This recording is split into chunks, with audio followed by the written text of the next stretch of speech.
It's Sunday, December 28th. It's cold, the wind is howling, and you are watching Co-op for Two. Joining me for part 3, session 3, box 4 of Hunt a Killer's Earthbreak Frequency. We're going to catch up on the story of the case in a moment, but let's check in with the chat, see how everyone is doing. We've got a couple of new faces here today. Earthbreak Frequency. This is the final tail end of our Hunt a Killer marathon in the month of December. Attempting to play these games before they get retired permanently and become unplayable.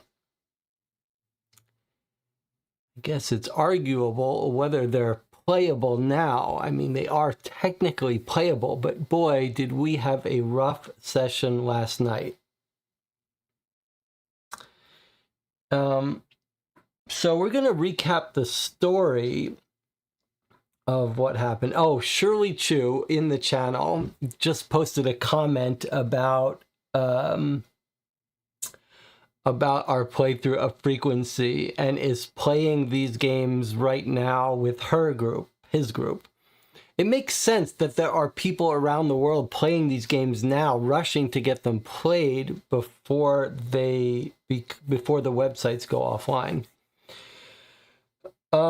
So let's do a little bit of a recap of the story and what happened yesterday before we get started today. This might be the last night. We might be able to finish these 2 boxes today, although that's what I thought yesterday, and we only finished 1. Okay, let's do a little bit of a recap here. In Season 1, we learned about an alien invasion. We hunkered down in a facility called NACS, where a whole group of people were waiting out the invasion for years. There was a virus that came before the aliens came, and it wiped out most of the population of the surface. We were downstairs in this facility. There was a whole bunch of political intrigue and a villain. The villain was this hacker who was a megalomaniacal narcissist, wanted to rule the world, very smart guy, but was sabotaging things, got one of our friends killed. In the end, some group left the facility. We stayed below, but we weren't sure what our future was going to be. The group that left was headed by this person, Jordan, this woman who's the expedition leader.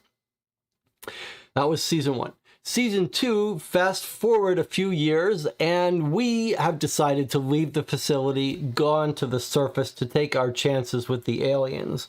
We've met up with the expedition that left earlier, headed by Jordan, the security person.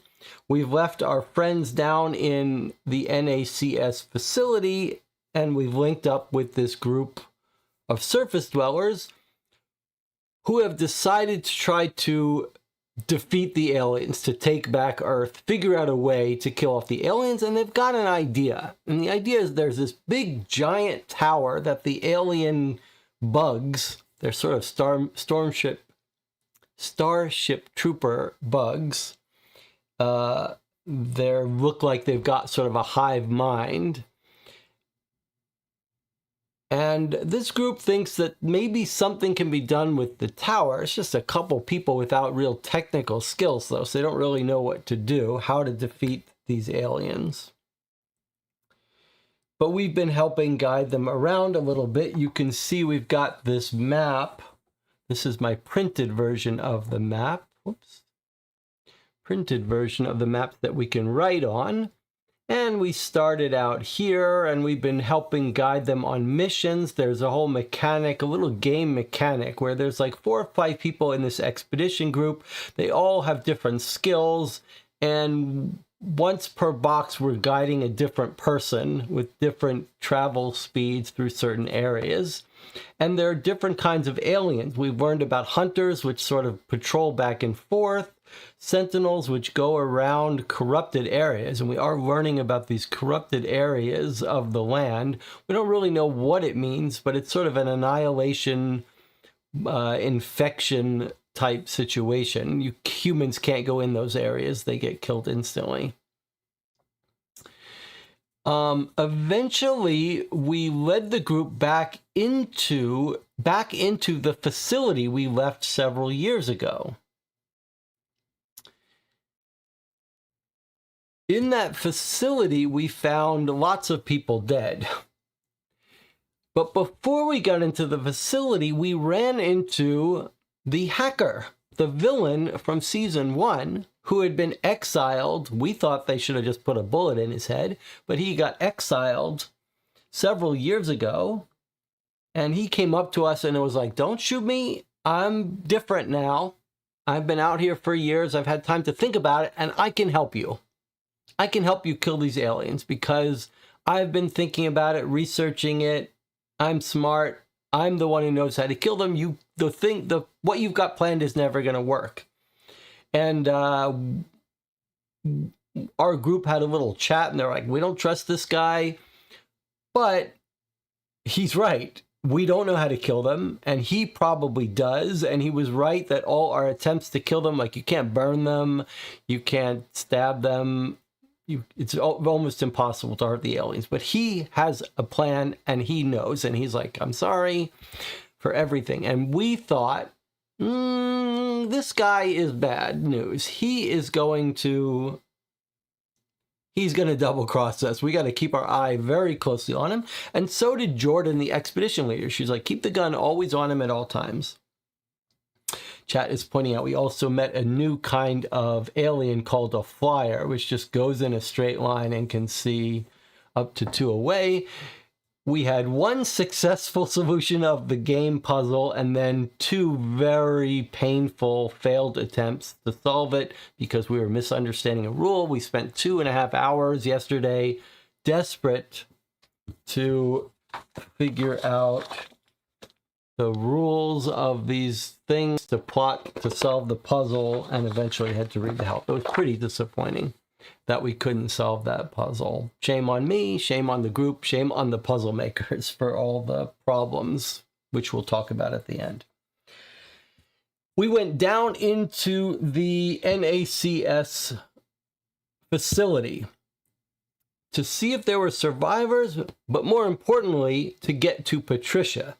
Patricia is the AI computer at the heart of the NACS facility, and the hacker tells us he needs Patricia to help defeat the aliens. So that's what we're going to recover, this circuit board and Patricia, then we'll be able to defeat the aliens.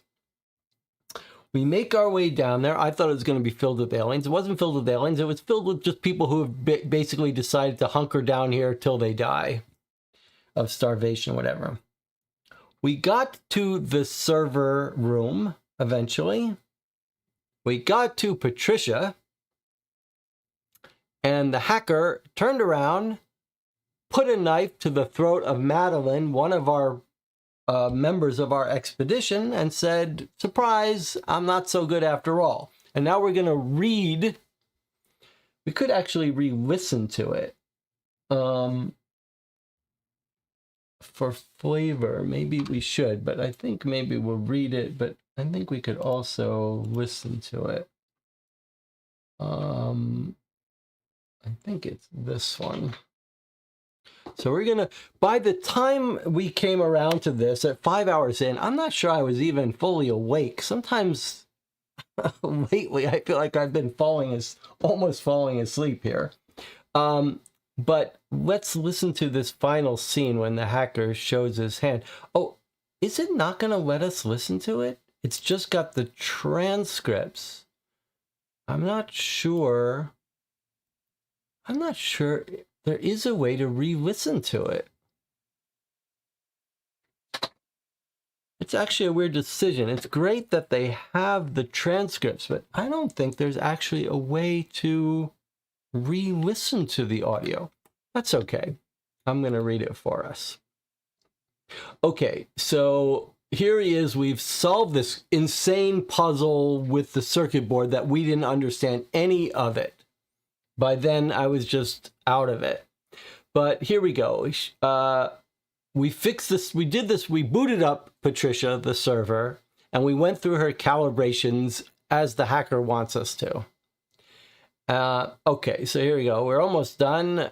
We've got the biotech circuit board, etc. Okay, we're almost at the finish line, says Jordan. That's our expedition leader. All right. All we have to do is hook this bad boy up to that biotech piece you have, and that tower is as good as gone. Never thought I would be so grateful to have Patricia around. Madeline goes, hey, what are you doing? This is we hear. She's like in the corner of the room. Salvador goes, Madeline. And then there's a struggle, and Theo, who's the hacker, says, if she or any of you move, the knife slips into her jugular. Back away. Salvador says, let her go. Please, man, if you need a hostage, take me. Take me instead. Jordan goes, you son of a... Theo says, now, language. Put the knife down, Theo. I don't think so, Jordan. Give me the circuit board. Theo, you need us just as much as we need you to get us here. We need you to get us here. You can't take on that tower alone. Who said I was taking it on alone? What the hell are you talking about? You're not taking Madeline. I'm talking about Patricia. She's an AI rebuilt in my image who can not only communicate with those creatures, but can control them. And whoever controls Patricia, well, you get the picture. Humans are not the future. Now put the circuit board on the table and slide it towards me. And they do it. They slide it to him, and he goes, get on the ground. Lie down, both of you. Jordan and Salvador lie on the ground. Madeline says, I knew you hadn't changed, you piece of... This is really all your fault, darling. Inaction is still a choice. It'll be okay, Madeline. You have the circuit board, let her go. Oh, this is only a piece of the puzzle, the next step toward evolution. I don't have what I want, not yet. Let her go, Theo. How many times do I have to beat you, Sal? I always win. And then he slits the throat of Madeline. No, Madeline. And then he runs out the door. Theo, you son of a bitch, open the door. Get back here. Salvador's crying. And then Jordan calls out to us. Hello? 117, are you still there? Send help. We need help. We're trapped. Theo locked something. Something's wrong. Transmission cuts out. So basically the hacker has double-crossed us, as we expected he would. I mean, shame on them for not keeping a closer eye on him, but in all the heat of the moment, someone let him grab a knife, and he actually killed Madeline. I'm not sure why, what he had against Madeline, but... So I don't even remember him killing her. I guess I was just totally on tilt at the end of yesterday. The whole ending puzzle with the circuit board, we had like 10 questions to answer about connecting it. It made no sense to me. My brain was fried. All right. So that's where we've left off. Our people are trapped in the NACS facility. The hacker has escaped. He wants to make friends with the aliens and control them, and he doesn't care about humankind. So let's see what's going to happen today. Anything else to catch up on that I haven't mentioned that we need to do? So it looks like Shirley Chu and NLZ1 are the group that have been playing it. Are you ahead of us? Have you played the 4th box yet? Or are you going to play it with us here? YouTube says 17 viewers. All right, let us get box 4 ready here.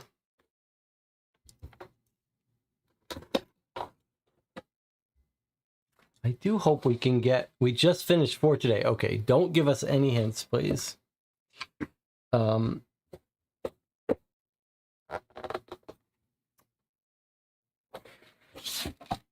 right. We've got a box. that says it contains 2 raspberry tarts. Oh, good. Well, we'll have a little bit of dessert today. All right, it looks like we've got a new kind of alien.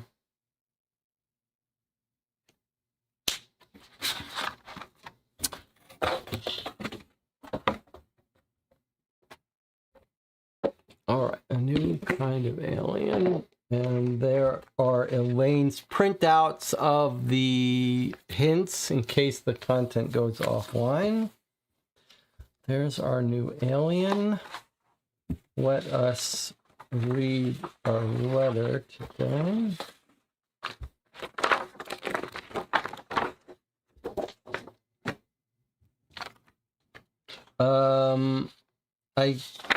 I guess we don't actually have a letter from Jordan like normal because she is trapped in NACS. But what we do have is a letter from Jeremy, who wasn't allowed into NACS with Jordan. She made him wait upstairs. Expedition number 1796 team, Jeremy Reed. Remember, Jeremy is the young 17-year-old kid. It's quiet out here. I've made camp, and I'm only a day away from base. I've seen Jordan write these reports a million times, and I imagined one day I'd finally write one for the team, but I never thought I'd ever have to write one without her. I was supposed to wait for everyone outside NACS, but I saw Theo leave on his own, and that didn't feel right. I knew I needed to go get help. Then I saw it. Near the north side of the facility, there was a giant hole in the ground. I went to investigate. Dirt looked churned up and fresh because there was soil from deep down that was darker and still moist. I learned that from Dr. Whelan. Something dug this hole straight down toward NACS, and something huge. That's going to be this new kind of creature, huh? It's going to be some sort of digger. Then I heard a deep metallic growling. I ran and hid. Another large mound of dirt pushed up out of the hole and piled to the side. I saw an A-L-I-E.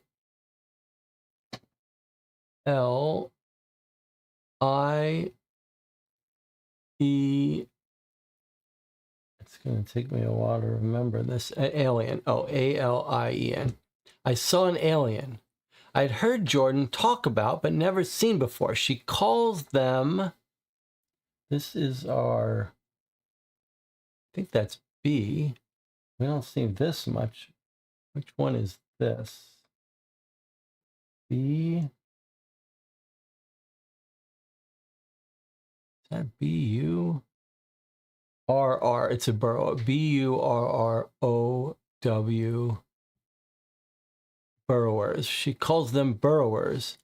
They live U-N-D-E-R-G-R-O-U-N-D. They live underground. It's really rare to see one.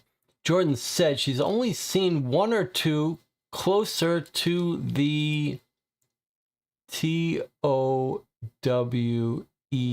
closer to the tower. One or two closer to the tower. And one up turning... what letter is that? Turning... Up, turning... O-R-U-G-T-E...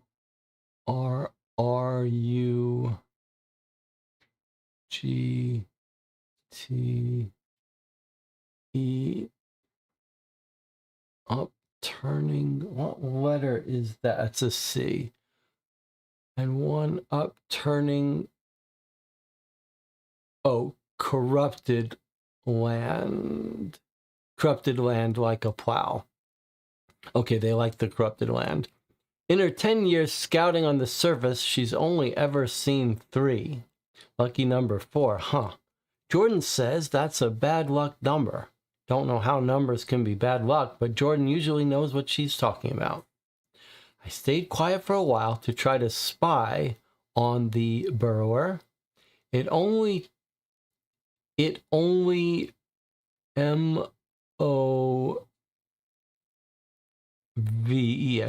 moves. Okay, I really wish Jeremy had better handwriting. It only moves M-O...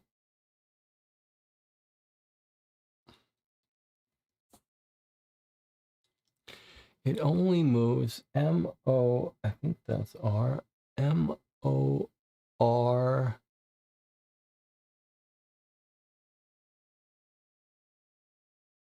A-R-D.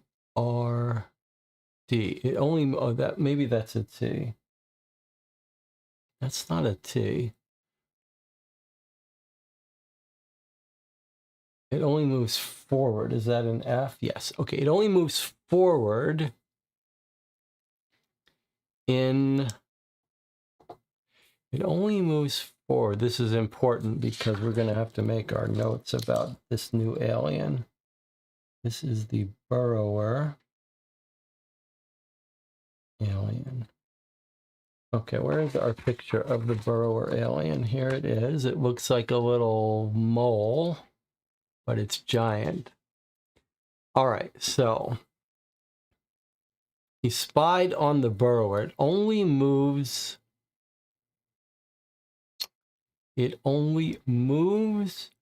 forward in...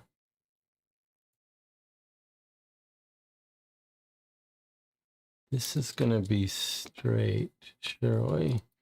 S-T-R-A-I-G-H-T. It only moves forward in straight, L-I-N-E-S. It moves forward in straight lines.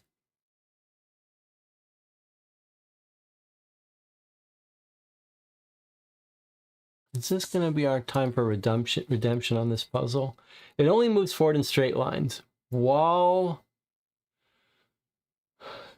This is going to be underground, U-N-D-E-R-G-R-O-U-N-D. While underground, it can't see you, and it moves two sectors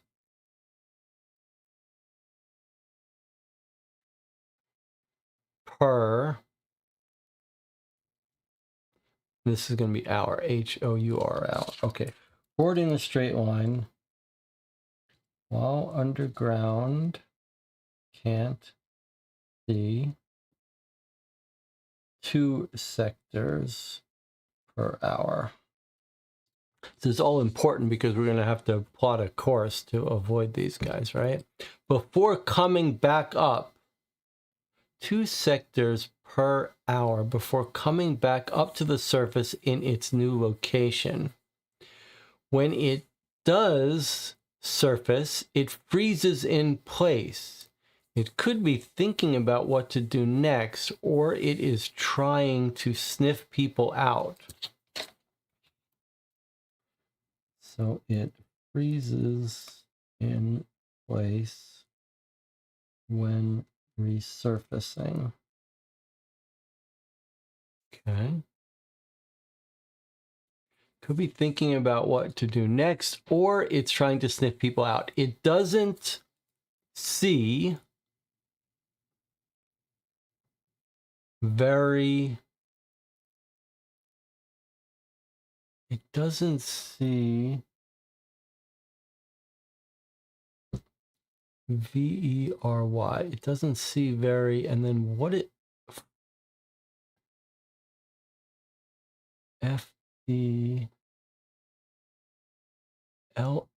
It doesn't see very well.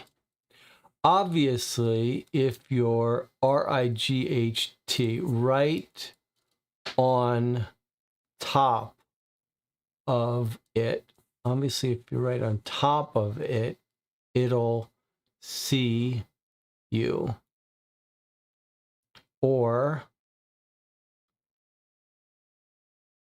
this is probably S-E, sense you, I guess. Otherwise, it doesn't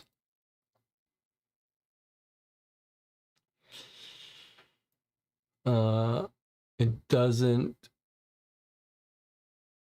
What is this one? It doesn't. Is that our W? No. What is this letter? Otherwise, it doesn't.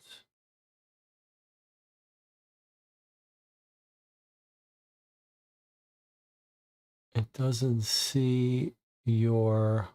Doesn't. This is OU. It doesn't. Oh, maybe there's two letters here. It doesn't know. Otherwise, it doesn't know you're there. I saw it find a deer and gulp. DRA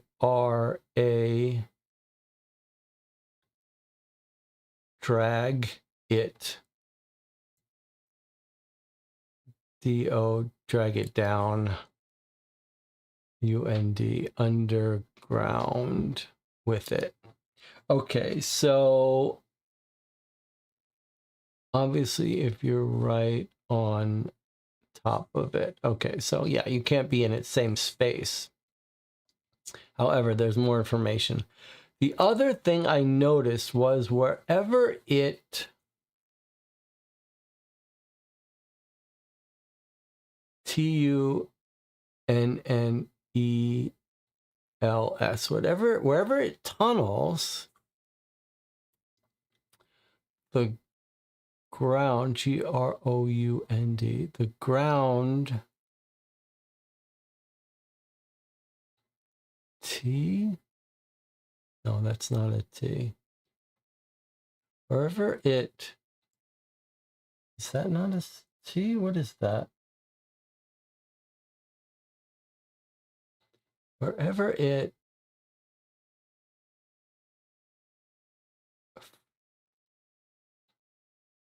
is that our B? Yes, okay, wherever it burrows, the ground, BE, becomes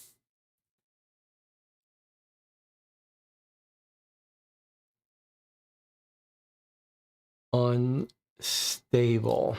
The ground becomes unstable. I tried to cross the burrower, the burrower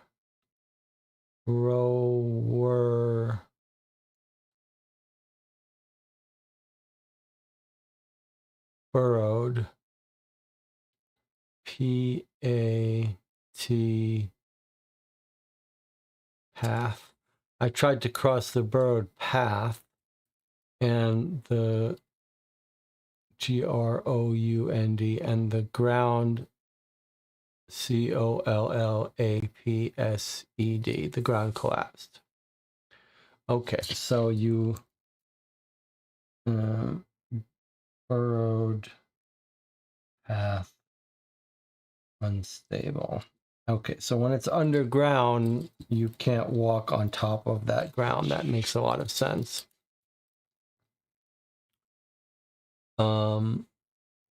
I tried to cross the burrowed path and the ground collapsed into the tunnel. The burrower left behind. I almost fell in. It's too big of a jump for me to cross. I wouldn't try it even with a running start. When it finally resurfaced from NACS, it went completely still. Like I said, I felt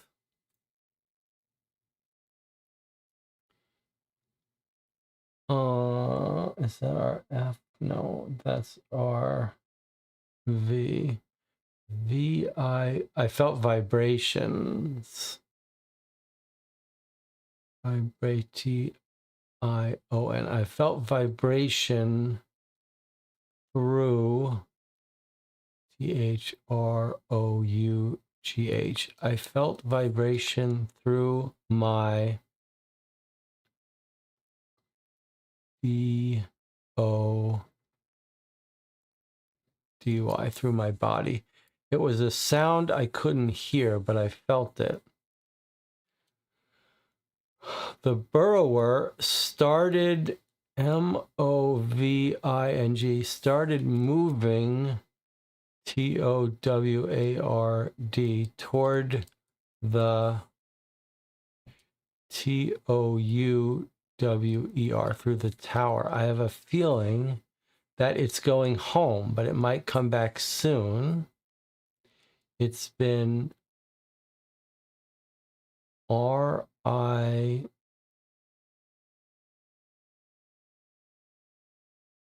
thought that was a Y. No, that's not the Y. That's the one with the dot on top. GR.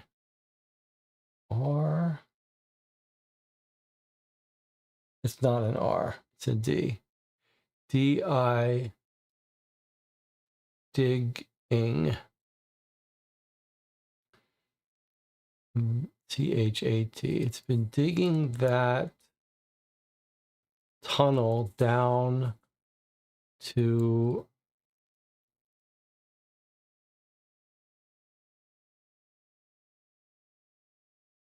NACS, like it has a purpose. I see. So it's trying to dig down to the NACS, but it went back to the tower, but it's probably going to come back and continue its tunnel digging. I took the opportunity to get away and back to CAS, back to base. I can't reach Jordan on the TEST,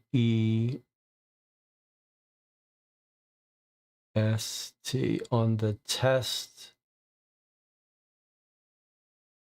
frequency, FRE, that's probably QUEN. On the test frequency she gave me, it's all staticky, but maybe 117 can help. I have to be the one to drop the next cache. The mission must move forward no matter what. Okay, so takes a little bit of effort to decode that, but maybe it gets us in the mood here. All right, so we've learned about a new creature. It's a burrower. It goes forward in a straight line. It goes underground. When it's underground, it won't see you. You could be right next to it. It goes 2 sectors an hour when it's underground. When it comes up, it freezes. And you can't walk over the path that it's dug in the ground because you would fall in. All right, we will put that with our other alien notes. It's not clear how long it's spent underground, but it said 2 sectors per hour. Maybe it's implying that it just goes 2 sectors underground and it always comes right back up. Seems like that's something we would need to know. Now, what's interesting here is normally when Jordan calls us, she says, here's the frequency you should use to talk to me. But I'm not sure we know how to reach her now. Let me just eat some of this. Oh, it's another one of these for this alien. Field ration dessert unit. All right, so do we get to eat this? Raspberry tart? Whoa. Okay, so it's 2 of the diggers, 2 of the burrowers, and a new person? And the tower that we can put on the map. All right, so apparently I'm not getting any dessert today. So we will take these people and these, we will put them in our thing, but there's also this. Remember that we've got these symbols of power for each of the aliens, or that's carved on their organs, almost like little circuits. I maybe, in fact, let us make a note, because this is one of these things that you could forget, right? So we're going to make a note that this is the alien etching on rations box from box 4. Okay. So we better find some way to contact Jordan. She didn't tell us what frequency to contact her out, did she? No, she just said we need help. Or maybe we're going to get it on one of these documents. I better hope so. Or maybe we can reach Jeremy on the test frequency. He said, I can't reach her on the test frequency she gave me. It's all staticky. So if we can't find a frequency to talk to Jordan, we'll try to find some mention of a test frequency and talk to Jeremy. And here we have more sticker that we're going to put on our corrupted map. Okay, what have we got here? Wow, it seems like it's instructions about the alien symbols.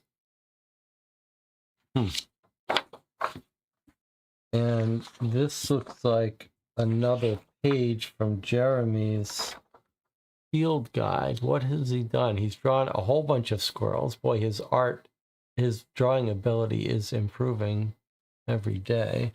What is all crossed off here?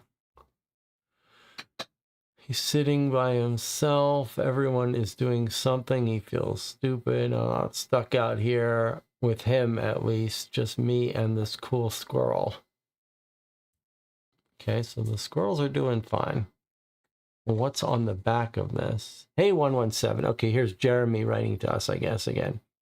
Sorry to just dump all this on you and run, but I need to get back to Jordan and the others. I've tried contacting them. Our normal frequency has been scrambled.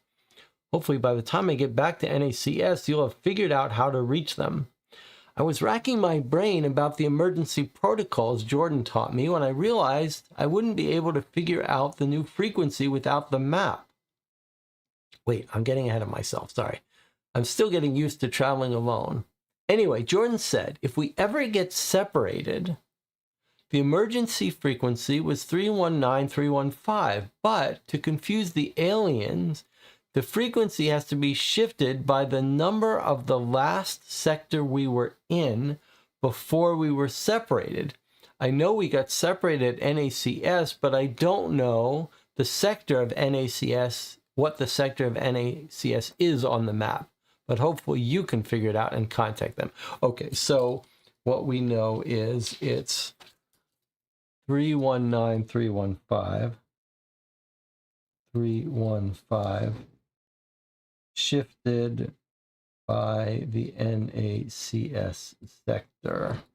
Whatever that means, maybe just the numeric value of the NACS sector, and we know where that is. That's at T2. All right, what else do we have here? The number of the last sector we were in. Okay, well, why don't you just try those 26 possibilities?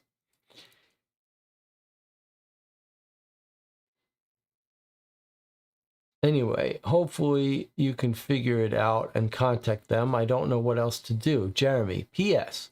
When I saw Theo leaving the facility, I tried to follow him, but he got away. He dropped a scrap of paper, which I included in the cash drop. Maybe it can help. P.P.S. I also slipped in a few more drawings for you to use on the map. Jordan told me time and time again I spent too much energy on them, but it feels good to have complete control over something out here. Anyway, good luck. All right, so what he's told us is that one of these, or both, were written by the hacker who dropped them. This certainly looks like our hacker. But what is this. Also the hacker, I think. Let me just read this. He dropped a scrap of paper. Dropped a scrap of paper. So you'd have to guess that it's this one. He's sort of obsessed with clocks and stuff. So it seems like this is our hacker paper. Here's his to-do list. Grab breakfast, get to NACS, get prototype for biotech, get rid of Jordan, change door codes, return to Patricia with the octagon. No, with the octagon. Oh, I think he's writing now. He's writing in code with the octagon colon, and then it's code. Upload copy to Patricia, take aspirin, get biotech back from 117, get Patricia to the tower, and integrate Patricia. Okay, so we have the biotech he needs. So he needs us. He needs to find us at some point. And then re-encoded the NACS doors. Looks like we've got numbers here. 1, 2, 3, 4, 5. But what is this dot 5 and dot 5? And what has he done here? I must done this whole thing up.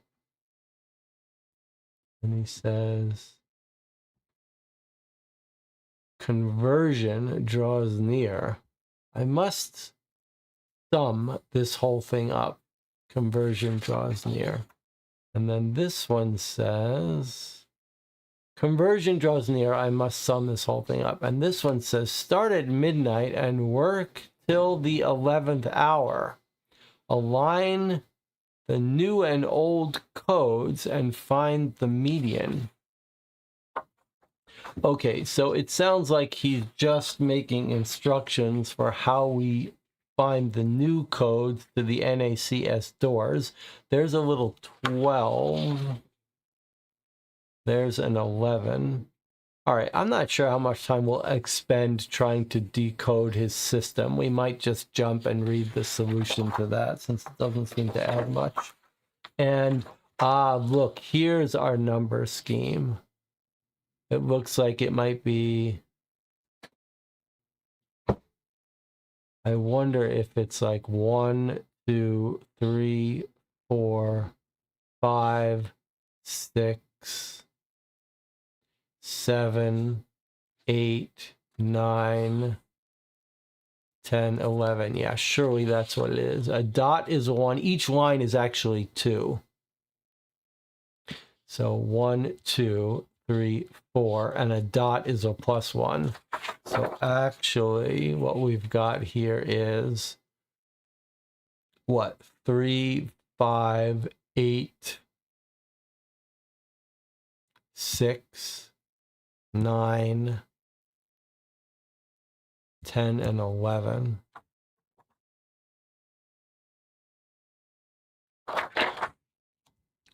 And 11. Okay, that's clever. All right, what is this now? This is surely not Jeremy. He said the hacker only dropped 1 item, but feels like he's dropped 2.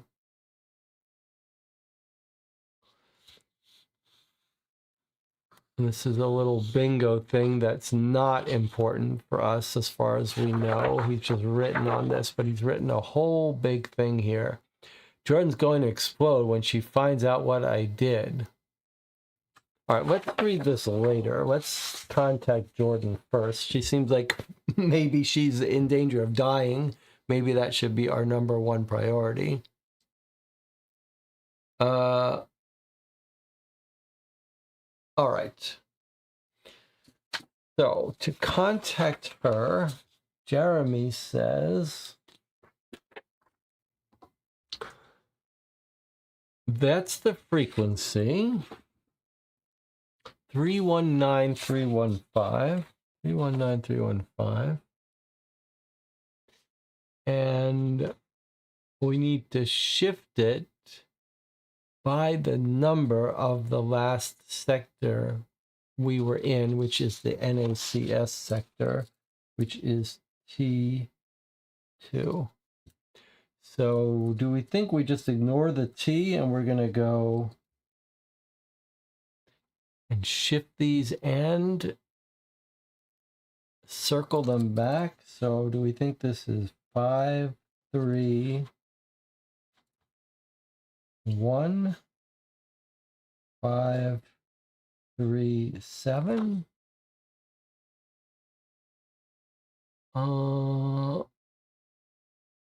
Did you say shifted back? Shifted by. This is the only one that circles around. I mean, we can try it and see what happens. All right, so we need to reload this page until we get to this main communication. Let's try our 5, 3, 1, 5, 3, 7. Let's see if that's it. Success. Okay. All right, hold on. All right, let's listen to Jordan and see what kind of shape they're in here. Hello? Sorry. 117? How did you... Jeremy. He made it. Dear God, the kid actually did it. Knowing him, he's already on his way back to Nax. But if he's still with you, thank him for me. We've been stuck in here for... I don't even know how long. My guess would be a couple of days. Theo changed all the door codes after he... God, I can't believe I let him anywhere close to this mission. I knew he couldn't be trusted. And Madeline paid the price. She didn't make it. Salvador has not been handling it well. We need to get out of here. You still have the blueprint of Nax, right? Maybe you can find us a way out. Take a minute to look it over and then call me back at 468-992. We're going to find Theo and make him pay for what he's done. Jordan out. All right. So it looks like it's another guided path. Puzzle? I wouldn't call it puzzle. It's a weird thing. But that's from our previous box. Okay, that's fine. Let's get out our blueprints. So she says, call her back when we have the blueprints in front of us, and we're going to guide her out of the server room to the doors, and then surely we're going to have to figure out how to open those doors. So she should be in the server room currently, and the doors are here is where she got in. So presumably we're going to have to lead them back that way. Why don't they just go back the way they came? I mean, there's only one door out of there. Doesn't matter. Let's contact her. Okay, she said when we have our blueprints in front of us, we should contact her at 468-992. Is that right?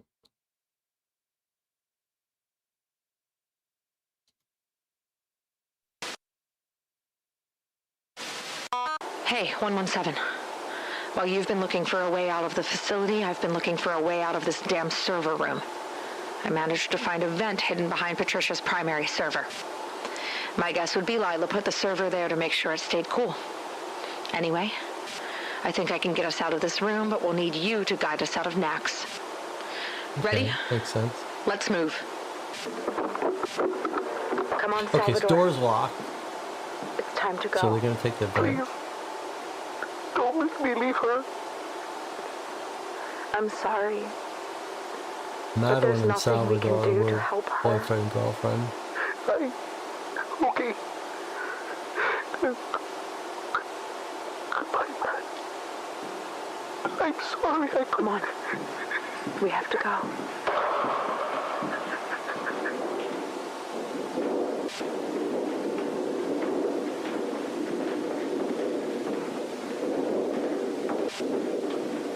God, do I hate it up here.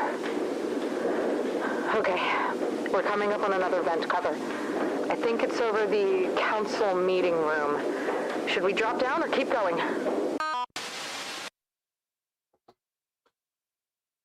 All right, he's in the server room. Now they're in the vents. The council meeting room. Where is that? Okay, they're in the they're over the. All right, they're over the conference room here. So they've gone this way. Should they keep going? I mean, I guess so, because they need. It would be best if she could drop off into this hallway, and then make a run right for it, rather than dropping into the lounge. But on the other hand, if they get into the lounge, they can go back the way they came. Either one seems just as good as another. But, well, I don't know. Should they drop into the conference room? I guess we don't know if they could even get out from the conference room. So I'm going to send them along to the hallway. Although they had to go through a wall. They went chemistry, botany. I'm trying to remember how we got them in here the first place.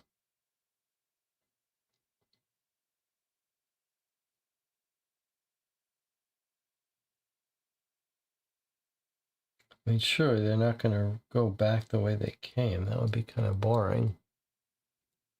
All right, let's keep going. Let's see. Maybe you can discover some new stuff if you keep going. But we know how this works. Like, no matter what you pick, it just gives us a little story. And if they can't go that new way, they send you back and you do it again. So, Continuing on in the vents. Not again. 117, it looks like part of the vent up ahead is collapsed, like something crushed it in. What the hell could have done that? I mean, it's not like we... Wait. oh, it's the burrower. Salvador, we need to drop down now. What? Why? Because we're not alone in Nax. Find a vent cover. The only one I see is sealed shut. Then break it open. There's only one sealed vent in the bunker, and I don't want to go into that room. Salvador, do it.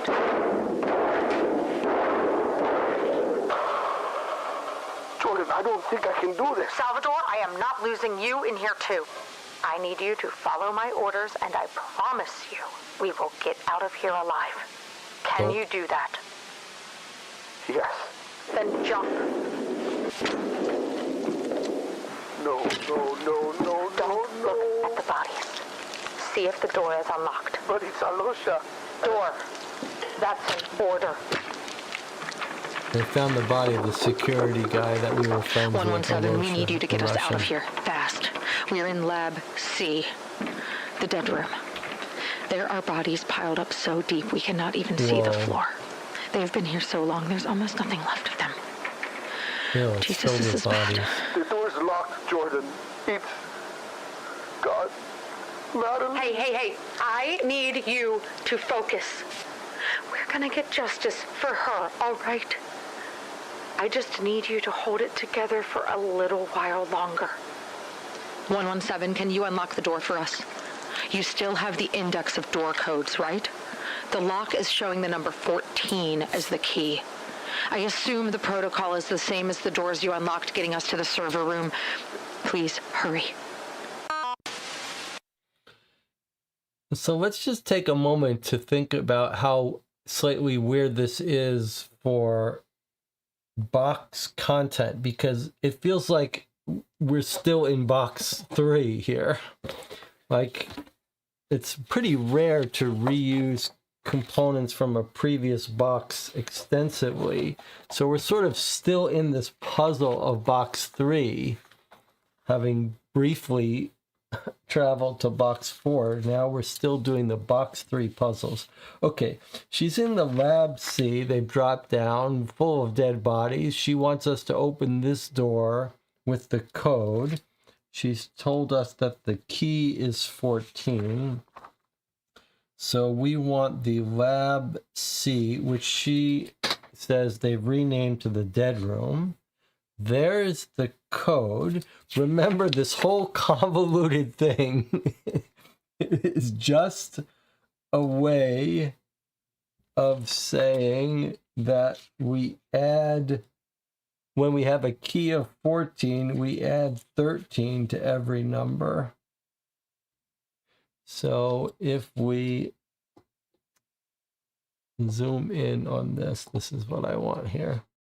Okay, so this, if this is our dead room code, then what did we say the key was? 14, so we're adding 13. I believe that was the rule. Okay, so assuming I can read this handwriting, that's a 3? Really wouldn't mind. No, that's a 5, I guess. Okay, 28, 19, 30.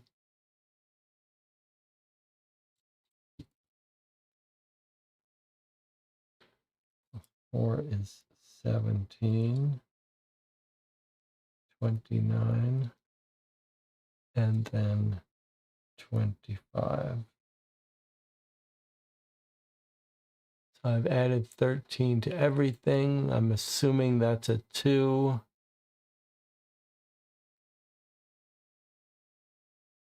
$13 doesn't help that it's not a line. That's okay. We're just going to do this. If it doesn't work, then we'll figure out where I got sloppy.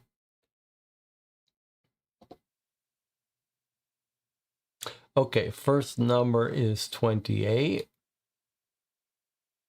Next number is 19. Next number is 30. And 17.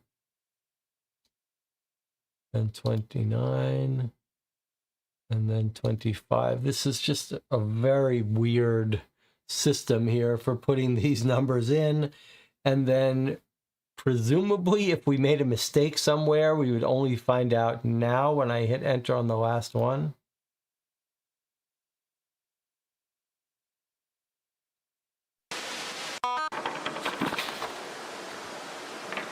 It still won't open. What? That should have worked. Unless... Oh, because he's changed the codes. That son of a... Theo changed the locking protocol.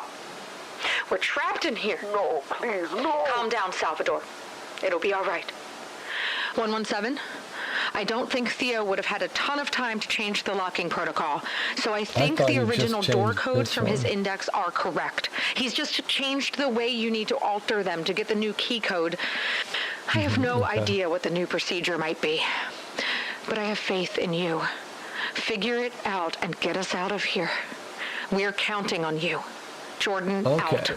That was pretty cool. I mean, it was cool that they had an audio message for that. Perhaps we should have known that, but it's fun that we got to hear that anyway. All right, so we need the new way to calculate the codes. So let's remind ourselves how we got there originally, and then we'll do the modification. So we've got numbers here.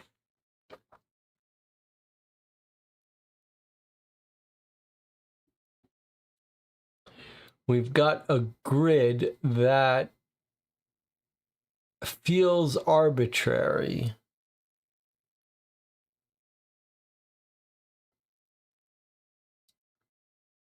we never figured out a pattern, but it doesn't matter. What we realized is that a 1, basically imagine that this was 3, 16, and 7. So a 1 means you add 1 to that number. So 3 plus 1 is 4, 16 plus 1 is 17, 7 plus 1 is 8. So therefore, if you have a key of 2, then your numbers would be 5, 18, 9. And then you just look up this number.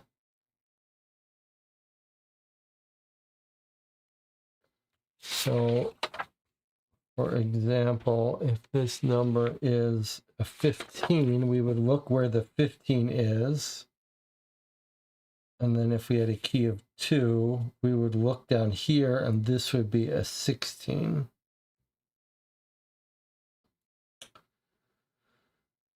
Okay, I'm only repeating that because it seemed all pointless. We just added the key minus 1 to this. But if this is different, then we may have to draw a different grid, different way of filling this out, and then we would track a 15 turns into whatever we put here based on some new rules.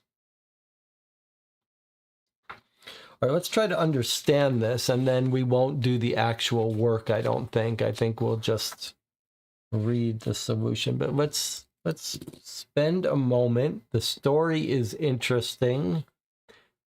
The desire to get this person out is there. So let's take a moment to think through what this, we'll get ourselves into the mindset of this hacker, right? Because if we're going to defeat him, we have to understand how he thinks. Change the codes. Okay, so does this help us? We don't know because we don't know what he's written this code to, but surely this has nothing to do with the terminal code. So we'll save this for later, although we should probably make a to-do note for ourselves. To do, understand the hacker message code. It looks like it might be some sort of Caesar cipher shift. We've got a single letter here, I, so either I is turning into an A or staying an I, if that's an I and not a colon. Okay, but we'll come back to that. So it feels like the entirety of the instructions here are here. Let's see if we can think about this for a second. Maybe we'll take a break first. I'll see you in 8 minutes.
We are back, and it's time to figure out how this hacker has re-encoded the door keys. Okay, he's re-encoded the doors, and this is his diagram telling us how he's re-encoded them. just as a reminder, we've got a string of numbers. This is the door we need to open. Here are the numbers. You can see these are all in, most of this feels like it's just decoy information. Only a couple of these are real codes that we're going to use. And notice that this real code has numbers that are all under 18. So what I think is going to happen is we're going to look at these numbers. For example, 15.6. There's the 15. So the number we're going to put in is whatever value is in this cell. And the question is, how do we get this grid filled out so that we could look up this number? The other clue is that we're told that this door is using key 14.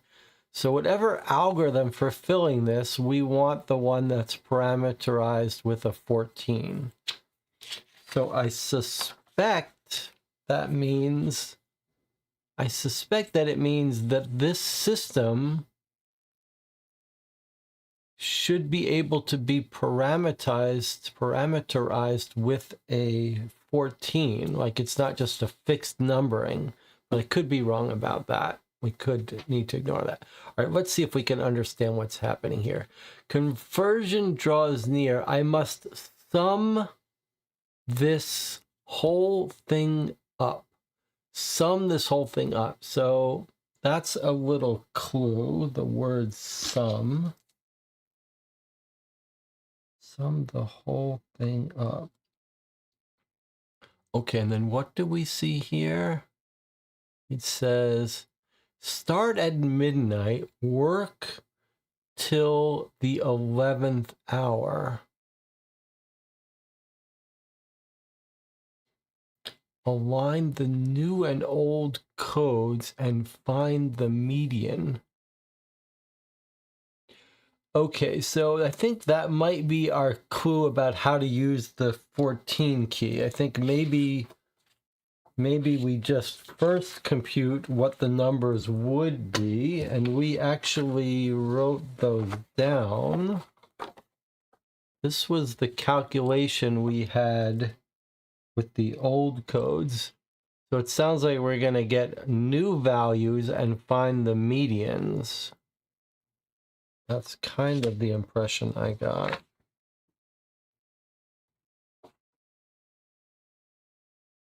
Now, what does this mean? Start at midnight. I mean, I see a little 12 here. If I flip this upside down, there is a 12. But 11, 12, 1, 2, 3, 4. So I'm not sure how to do that.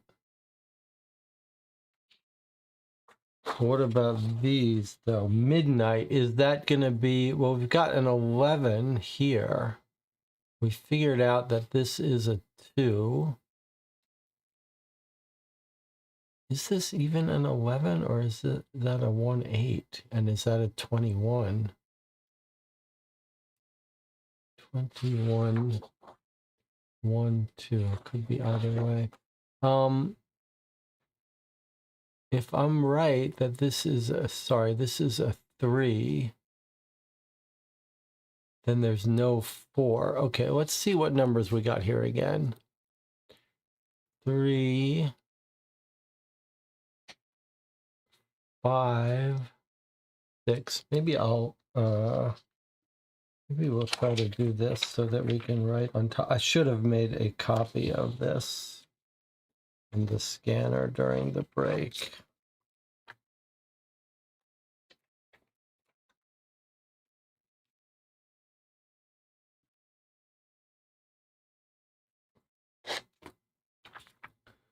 All right, presumably we are going to need to know that this is the 3, according to my hypothesis. This is an 8. The lines are 2, the dots are adding 1. This was our 10. This was 11, 5, 6, and this is 9.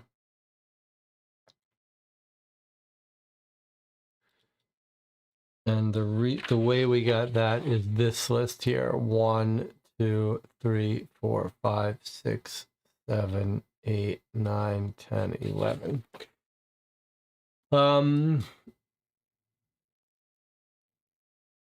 I wonder if this is just telling us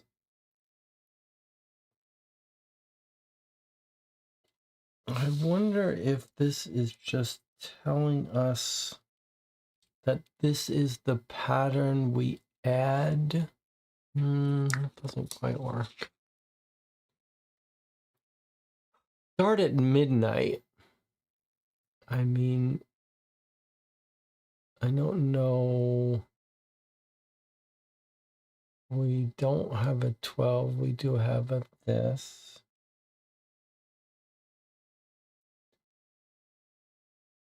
Work till the 11th hour.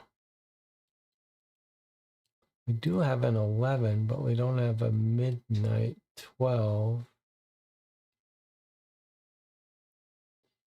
Unless this is our 12 and this is our 11. Start at 12.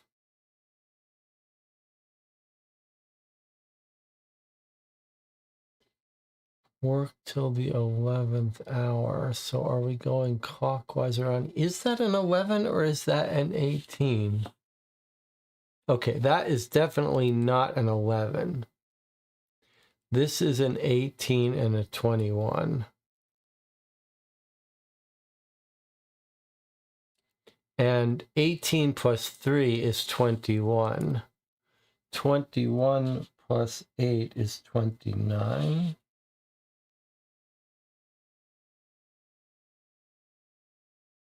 It said sum the whole thing. 10 plus 3 plus 8. 10 plus 3 plus 8 is 21. 10 plus 3 plus 8 is 21. 3 plus 10 plus 5 is 18. 8 plus 10 plus 6 is not 29. 8 plus 10 plus 6 is 24.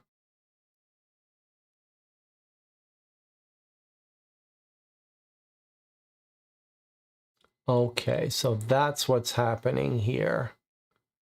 We're taking the 3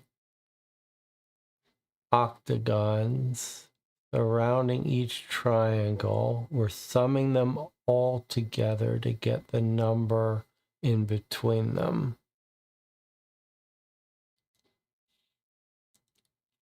Okay, so that makes this 25. That makes this 30. And that makes this 26. All right.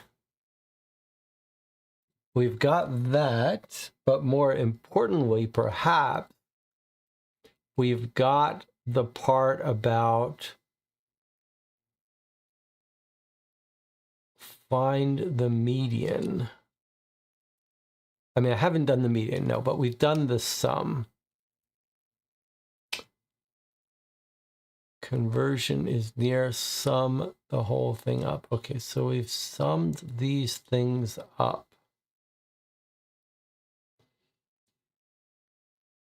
Now, what do we do? Start at the 11th hour. Start at midnight, which maybe just means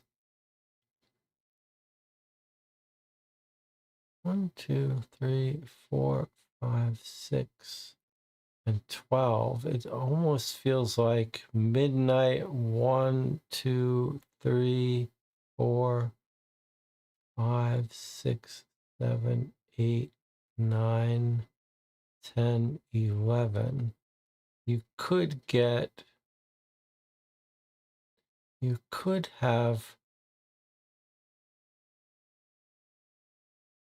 imagine a clock where we could number these from 1 to from 12 midnight. You could imagine we could come around and get 12 hours. Start at midnight, work to the 11th hour. Align the new and old codes and find the median.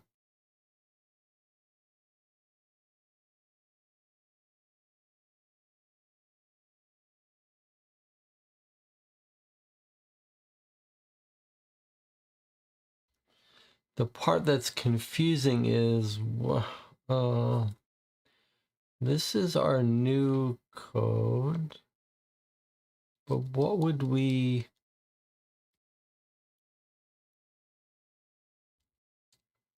I wonder if it means that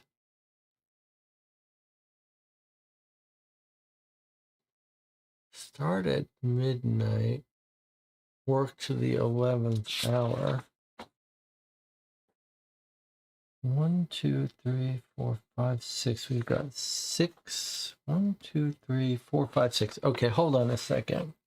We've got 6 numbers in each code. And we've got 1, 2, 3, 4, 5, 6 cells. Where is our midnight, though? That's...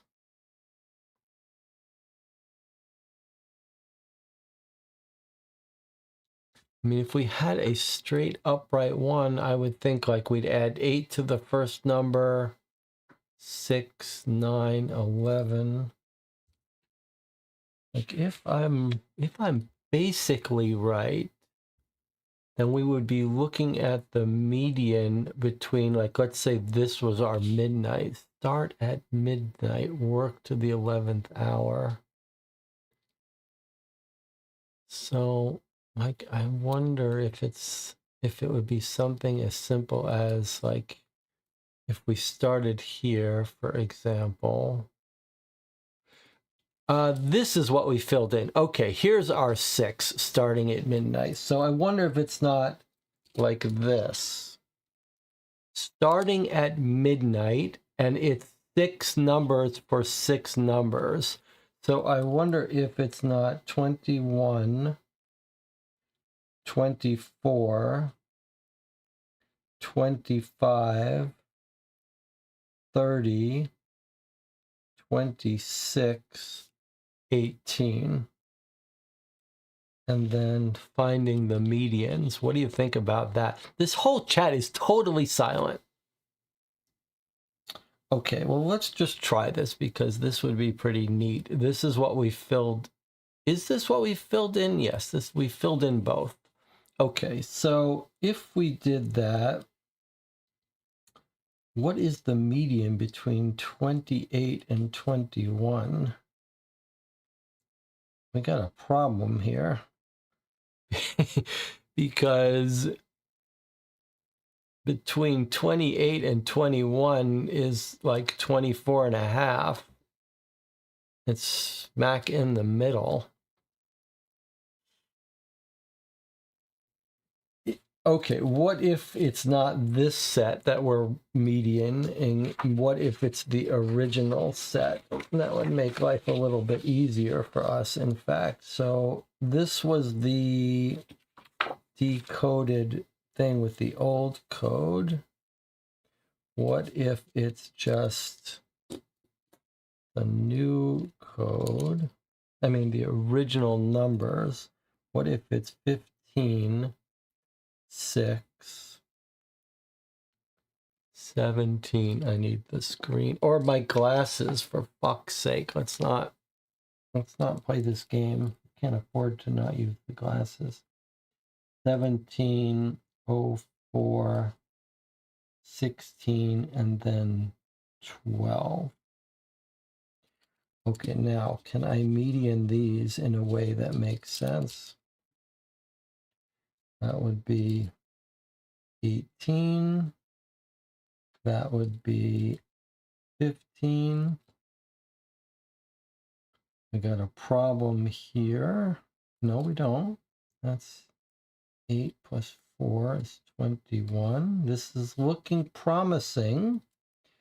26 plus 13 medians to 17. 10. This medians to 21. And this medians to 15. This looks very promising because they're unique integer medians. Don't forget about the key being 14. Yeah. Well, that's how I got these. Let me just make sure this is right. These integer medians feel very tempting here. So this is 9, 9. This is 4 and 4. This is 13 and 13. 5 and 5. 3 and 3. Okay. Let's give this a try. Let's take a look at what our choices are and see what's the chance that... Is there an 18 in our list? Yes. Is there a 15 in our list? Yes. Is there a 21 in our list? Yes. Is there a 17 in our list? Yes. Is there a 21? Yes. Is there a 15? It's all number 2s also. I think we've got it. I think that this is going to be it. This is, we're not using the key on the door anymore, the 14 key. We're just using this system. I think this is going to be it. What do you think? Now, every time we played the one common thread through our playthrough of frequency is I'm sure this is the right answer, and it's wrong. Could this be tripping me up? Could these numbers be here just to trap me? What does the channel think? I feel pretty good about this solution here. All right, here we go. I'm going to put in my earpiece. That's how confident I am.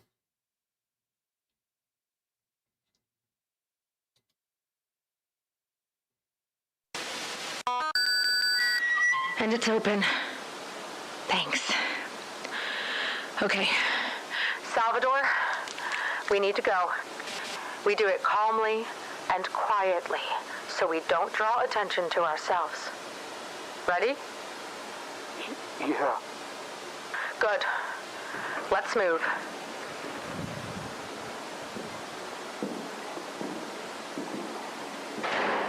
All right, 117. We're currently in the med room. The place doesn't look too bad other than all the stuff knocked off the shelves. It's like an earthquake hit. Being here is making me uneasy. We have 2 options to get out of this room. Do we exit to the hallway on the left or go right into storage? Okay, so they've gotten through this door and they can go into storage, or what was the other choice? Hallway to the left. Here, I guess.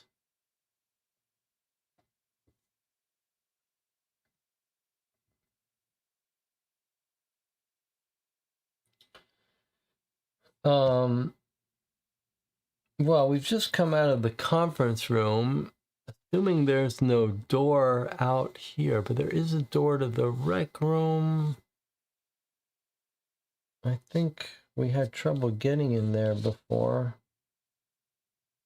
If they go into storage, they've got access here, and then maybe we can go all the way around and out. I'm going to try sending them into the storage room.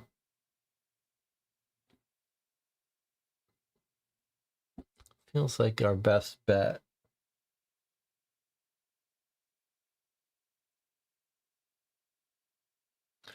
Not that there feels like there's a right or wrong answer. Let's take a moment to appreciate all of the compliments I'm getting here on my solution to that puzzle.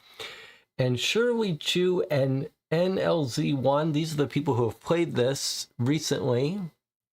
Where are you from? Because this is the second time I've heard some terms that are clearly not American, British. I don't know what this is, poggers.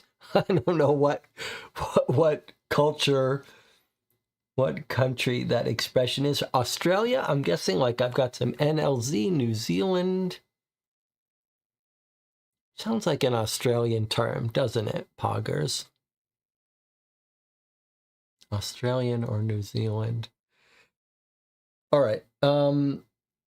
Remember that you should just chime in if you have an opinion about this, but I'm going to send them into storage. Maybe we can pick up some weapons on our way. Okay, going through storage. Holy. This place is destroyed.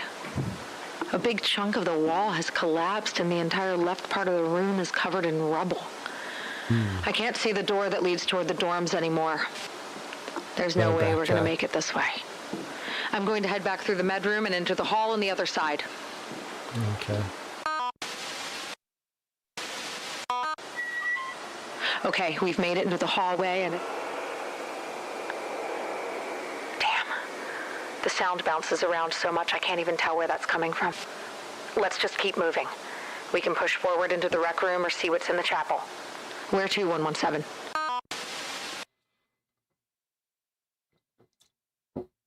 Well, they can get to the rec room, which is the way out.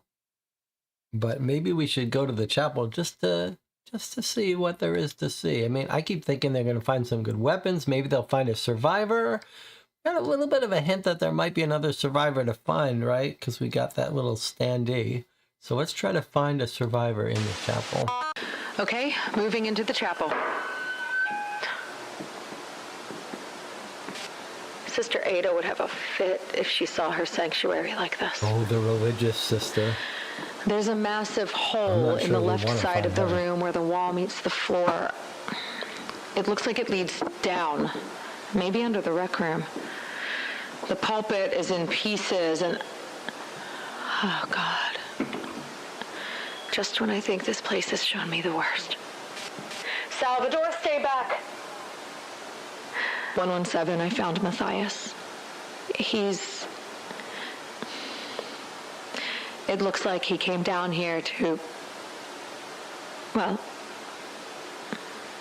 he's with Augustus now. And everyone else. Yeah. Okay, focus. We still need to get out. Matthias was the guy who wanted everything locked in. The sort of cowardly guy. In this cluster of a situation. Not that guns are very effective against aliens, but it's better than nothing. Besides, I think these next bullets are just waiting for Theo. Yeah, really. That sounded close. Like it's right outside the door. What do we do, Jordan? Shit. Give me a second to think. Jordan? Screw it. Into the tunnel. Are you serious? We know there's an alien out there. We don't know if there's one in the tunnel. At this point, all we can do is play the odds. Or here. They're going into the tunnel where the burrower was.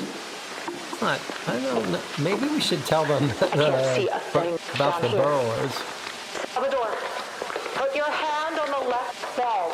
We're going to follow this as best as we can. Jordan. I know. Just keep moving. Okay, there's a gap here. It feels like there's a tunnel that splits off to the left with a steep decline to it as well. The main tunnel also continues to move straight. 117, I'm putting our lives in your hands. Do we turn or keep going? Really?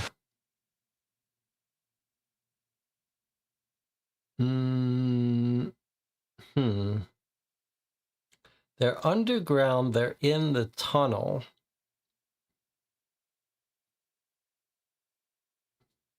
I mean, we kind of want to get them out. It feels like we need them to make a left turn.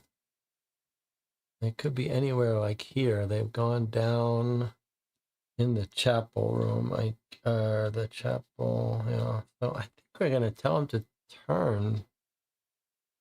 She did say turn left, right? It would be nice if you clarified. You're turning left, right? Yeah, like don't go deeper into this burrower hole. I'm going to tell her to turn left.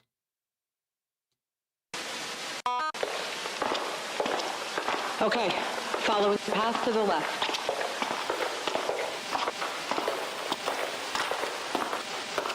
"117?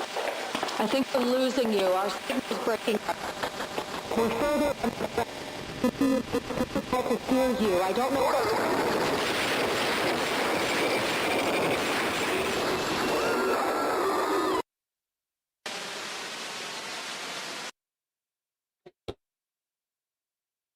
They got killed.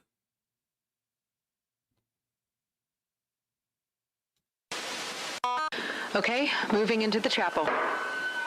That's strange. Sister Ada would have a fit if she saw her sanctuary like this. Like, shouldn't it just say they backed up? Put your hand on the left bell. We're going to follow this as best as we can. 117, I'm putting our lives in your hands. Do we turn or keep going? We get to redo? I mean, yeah, I keep going this time. I guess we just have to assume she backed up, because that's a weird choice in a game to be like, they died, go again. The ground is starting to turn up again. And I can see the glow of the emergency lights. Oh, she's coming up to the surface. We're still in max then. The exit to this tunnel is a little tight, but I think we can make it. All right, where the hell did we end up? Okay, it looks like we made a straight shot under the rec room. So from here we could go to... Mother! That was really close. We don't have a lot of time left. 117, we can go left and try to make it to the front of the facility.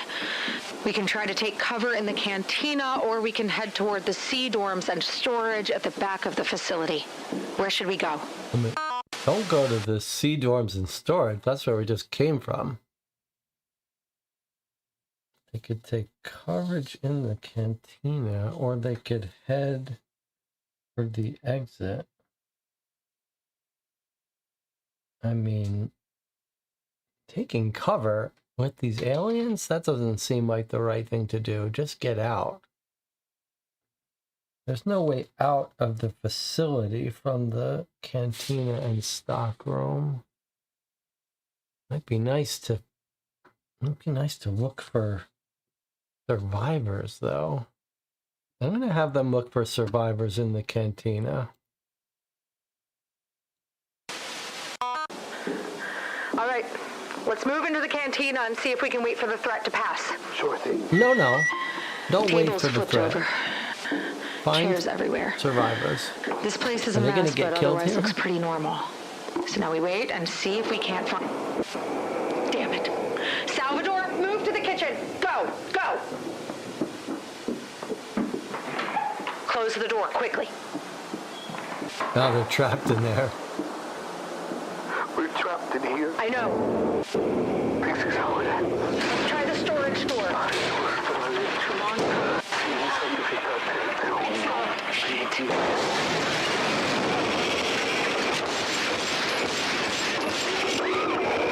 They just got killed. They just got killed. All right. Yeah, let's keep going on the back of the facility. Then I guess we do something different. I guess we're going to the left around this hallway.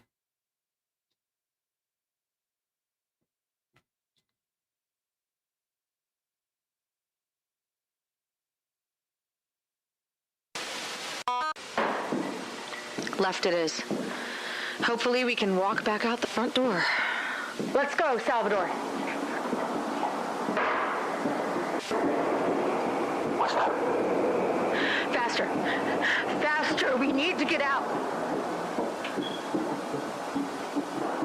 No. No, no, no, no, no, no, no, no. This way is blocked. We have to go back. Hurry. Move. Whoa. They killed again? This is scary. Well, I guess. Yeah, let's keep going on the path we're on. Let's double back to the C dorms. Here's hoping there's a way out back there. Heading toward the C dorms. Son of a... There's a massive cave-in in front of the door leading into storage. All that's down here are the C dorms, and that's a dead end as well. So we're trapped. No, we'll just... That sounded like he was right behind us. Into the C dorms.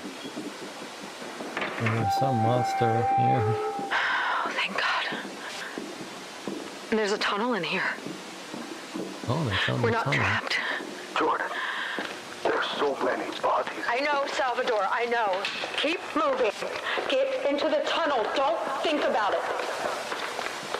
I can't see anything in here. Keep one hand on the wall as we move. Just like the last tunnel. Here's hoping this goes directly to the surface and we don't find any unexpected turns down here. God, please get us out of this. Whatever else happens, I am not dying underground. After all of this. I can see a light up ahead. Go toward it. I don't care if there's a whole swarm of hunters out there waiting for us. I can't be in this tunnel anymore.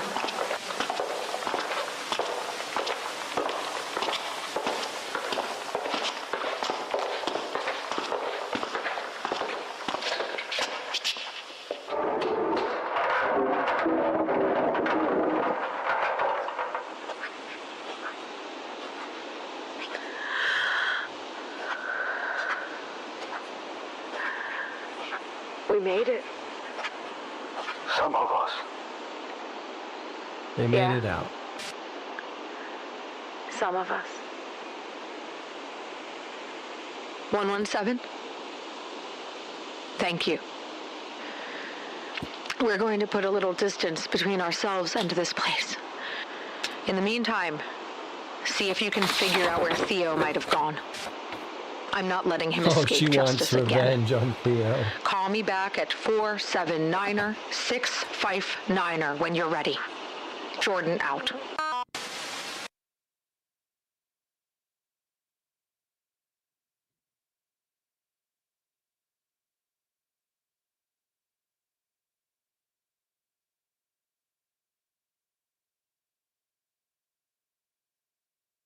All right, so they've escaped the NACS facility. They're around here somewhere. And she wants us to call back when we figure out where Theo might be. We might be done with this box, except for this we haven't done, which might give us a clue where he is. Or, yes, surely we're not done with this box. We have to figure out where we're going to find Theo.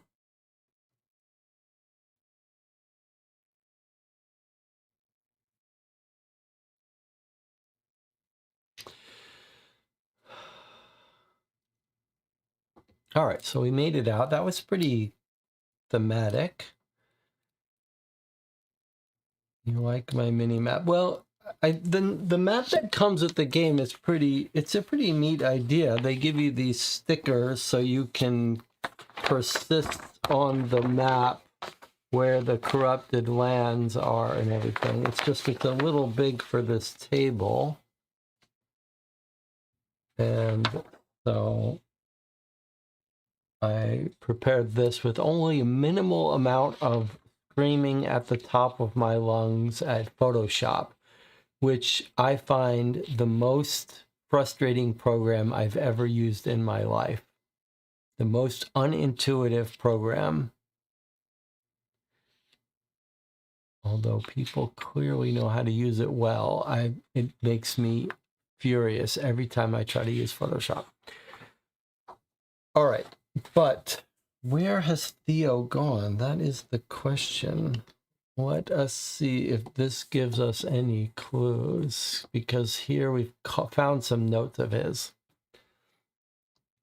Jordan's going to explode when she finds out what I did, but this information is too important to continue to keep to myself. I got closer to the tower than I said in my journal before I found the survivors' camp.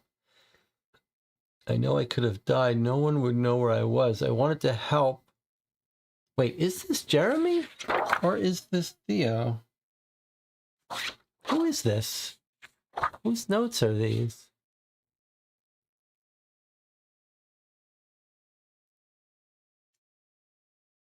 Closer to the tower than I said in my journal before I found the survivors' camp. I know I could have died. No one would know where I was.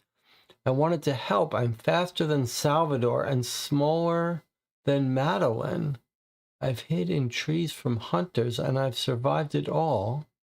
Jordan might get mad, but I don't care anymore. Okay, so this isn't from our hacker. This is either Jeremy. I guess it's Jeremy. Is it Jeremy's handwriting? I guess it's Jeremy. Okay. Jordan might get mad. I don't care anymore. The first night off the mission path, I found a camp. I was afraid it was Sal's or Mad's at first. I was caught. But I watched and no one came. The embers of the campfire were still glowing. Found these carved on the rocks around the fire. So maybe he's found Theo's camp. They all look very similar with only small differences.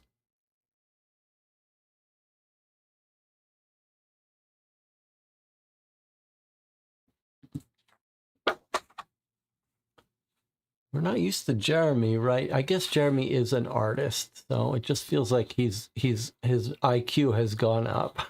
Found an apple near the camp, too. Someone had already taken a bite. This was carved into the apple on the other side. Someone was definitely out here recently. The apple was still fresh, but tasted gritty, like there was sand in my mouth. I had to stop. I had to start relying more. I had to start relying more on my emergency rations, scavenging for food. It's like corrupted. The second night off the mission path, I found a rundown house. Front door was wide open and had that carved on it. The back door was closed and locked tight and had this carved on it. I found the symbol blank, this symbol painted on the windows with mud. That carved on some chairs inside the house. This carved into the bottom of the bathtub. Boy, these are weird. Found this again, but in two different places this time. One a dead, half-eaten bear, and the other one on rubble from a collapsed house.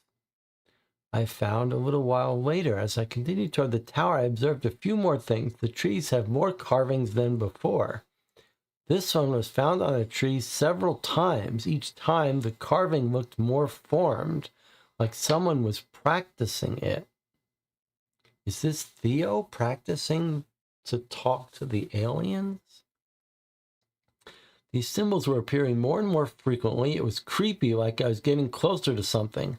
The trees were also becoming more sickly looking. They were twisted and odd, darker colors. Why am I the only one finding these? If we're going to the tower, shouldn't Jordan have scouted close enough to make a note of all these carvings by now? There were a lot of carvings of figures that looked like giant creatures. Some looked like hunters. Under each figure was a symbol. Carvings of figures that looked like giant creatures. Some looked like hunters. Under each figure was a symbol. This one was the creature with its legs stretched out. This one is a hunter standing still. This one was a hunter swimming in water. This one was found under a carving of a sentinel climbing up an outline of a mountain. This one was found carved under two figures, a human stick figure and a giant hunter. Looks like they're fighting. This is like a full pictographic hieroglyphic language that we don't understand, but it's very intriguing. I think I can guess what those mean, but there's one symbol I keep seeing over and over again. There's no context for it. It shows up anywhere and everywhere.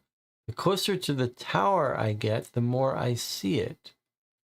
I get nervous when I think about who could be making these. Is it the aliens? Can they write like we do? Is it a human language I've never seen like Alosha's? The third and last night off the mission path, I got to the top of the hill. I could look down at the tower in the distance. I can't explain what I saw. My eyes watered from the heat in the air. The antenna at the top blinked with lights. It was hot and hard to see through the wavy air. It made it look like the antenna were slowly moving. I felt my feet start moving on their own. My whole body was telling me to run, so I did. I just ran and ran until I couldn't anymore. I mean, this is very cool, but I don't know how...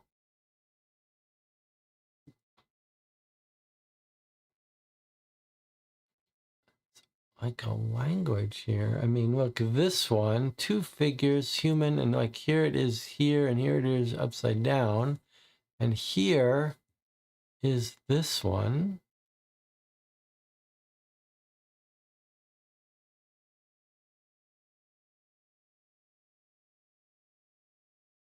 I mean, do we have enough to make sense of any of this? I don't think so. It looks a little bit like, I mean, we found those symbols on this thing too, don't forget. And we had no idea what we were doing here. It's almost like bioelectrical circuit, but is this a language? Do you string together these to get words? Are these going to translate like into just letters? Like, is this going to be... are these going to be just letters? English letters? Or is this a proper pictographic language that means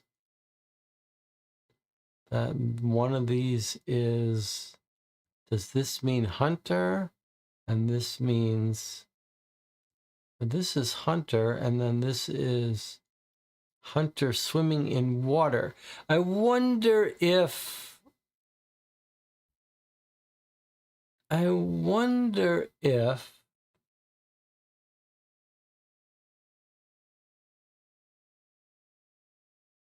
okay, so follow me here.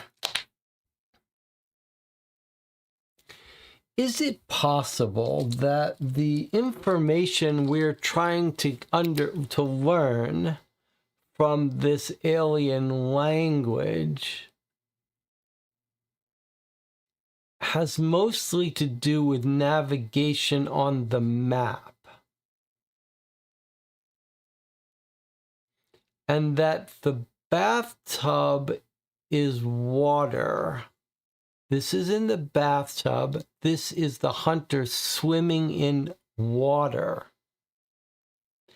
The commonality being water. I'm wondering if this language is going to be to help us identify a location. So if this symbol is water,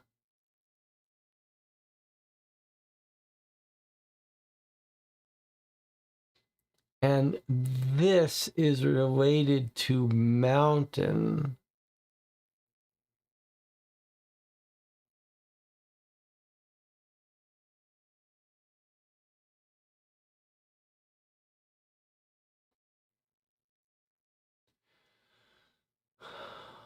I wonder if we're learning a little bit about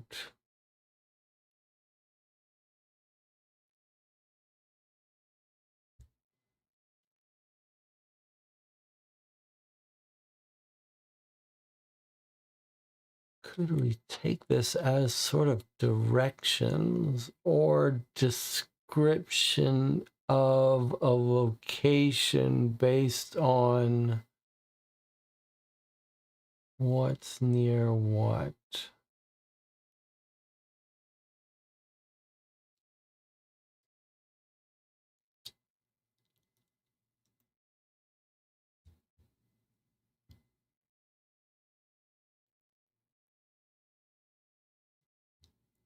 Circle seems like it might be telling us about an alien. Like here is an alien, alien, alien, alien, alien.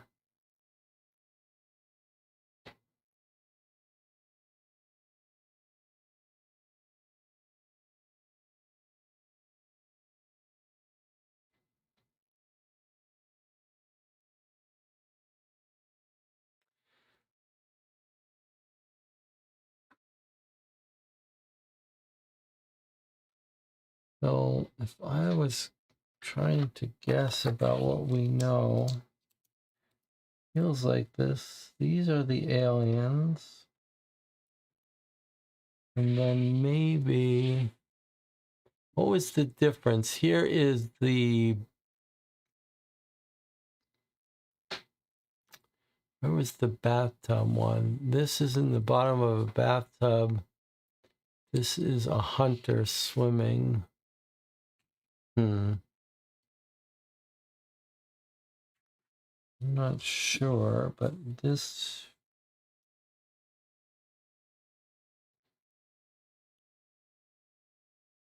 seems like this is the water related symbol. And then the mountain one looked like this.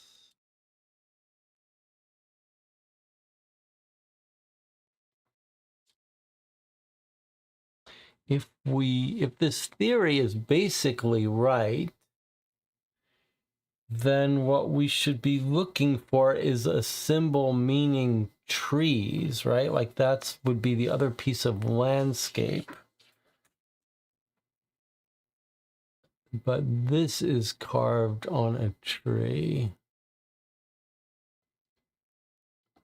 This was on the apple. Maybe an apple from a tree.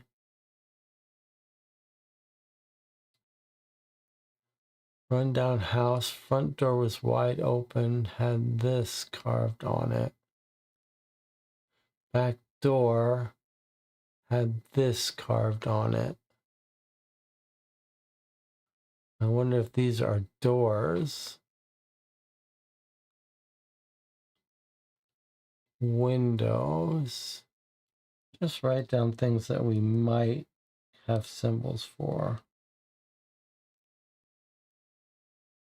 It's as if someone is learning the language, like apple, window, door, chairs.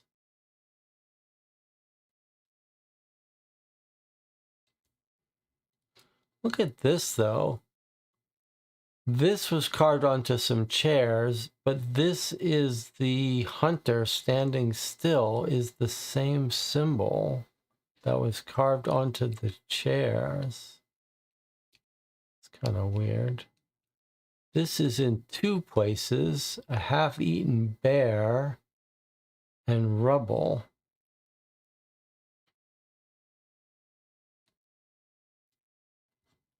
Don't know what that's about.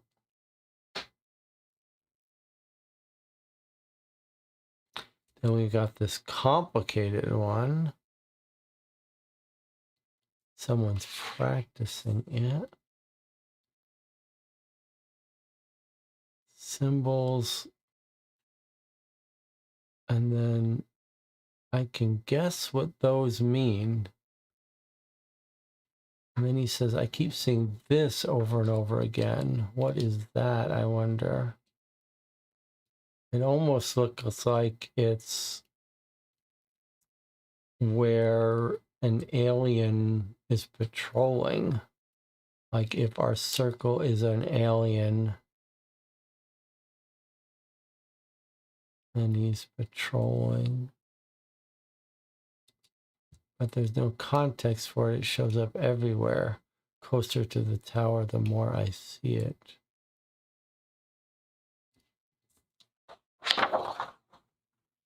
And what's this? These are on rocks around the fire. Don't know what to make out of that.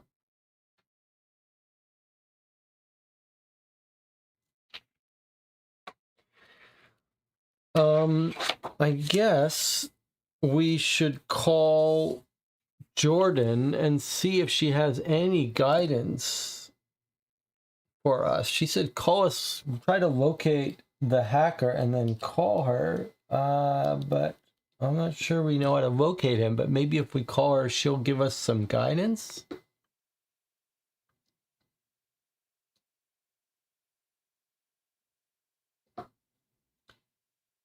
Four, 7, 9er,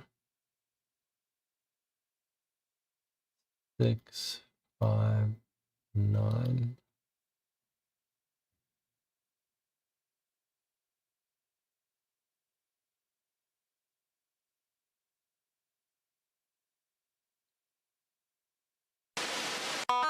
You did it! Thanks, 117. Thank you for getting Jordan and Salvador out of Nax. I don't know what I would have done if I lost... Is this Jeremy we're talking Anyway, after I handed you the cash drop, I hauled ass back to Nax, and I just managed to catch up with Jordan and Salvador. They looked really rough, and they told me what happened to Madeline. He took another person away from me. The others are resting right now. Jordan said you might know where Theo's going. I think the note he dropped that I gave you should help. Jordan's pretty sure he's heading towards the tower, so our first step is to get to a safe house Jordan knows that's south of here. It's getting more and more difficult for us to keep using different safe houses. Jordan doesn't like us staying at the same one too many times in a row. We still have a few left that we haven't used in a while, but pretty soon we're going to have to start breaking that rule. Anyway, the one Jordan mentioned is at Quebec 9er on your map. I've done some scouting, and here's what you need to know for plotting our path. Currently, our camp is at Uniform 2. The corrupted land that covers Sierra 3 and 4 and Tango 3 and 4 has spread to Uniform 3. There is a sentinel walking around that area, but it hasn't changed its movement pattern yet, and it has been walking through Uniform 3 as if it were regular terrain. Currently, that sentinel is at Romeo 2 and heading 90 degrees. There's another patch of corrupted land taking up Sierra 8 and 9er and Tango 8 and 9er. There's a sentinel walking around in that patch as well. It's currently at Romeo 9, heading 180. And if that weren't enough, I spotted a flyer moving in the area. It's a Romeo 9er with a heading of 0 degrees. That's everything I can make out. Normally I wouldn't be doing the scouting, but Sal's pretty messed up right now. I don't think he's going to be able to help us get through the mountains any faster. So I plan on mountains and bodies of water taking us 2 hours per sector to get through. Luckily, Jordan is leading us, so we can move in any direction we need to. I'm going to wake up the others, and then we're heading out. Find us a way to the safe house. And thanks again. Jeremy out. Okay, so we've got a movement puzzle on our hands. Lots of detail there. Thankfully, there's a transcript. We don't need to decode this yet. We're just going to play the movement puzzle. This has been our Achilles heel, but we're going to try to solve it this time. But first we have to take a break. When we come back, We'll try to guide them to the next safe house. I'll see you in 8 minutes.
You're watching Co-op for 2. It's 67 degrees in here. It's a little cold. I do have a shirt if I need it. All right, it's time for another spatial navigation puzzle. We don't have a great track record with these, but I am determined to do better. All right, we have our map that we're going to draw on. We have our master map, which we will transfer the items, transfer the known places that we need. Let's go and read so the grid is where we're going to solve it, but we are going to read the transcript of what Jeremy just told us to make sure we understand it all. I did take notes, but let's make sure we get them right.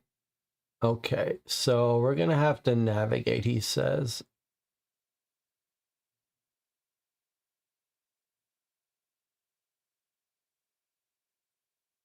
Okay, so we're going to a safe house. The one Jordan mentioned is at Quebec 9 on our map. So Q9, which is here. That's our goal, right? Where are we starting?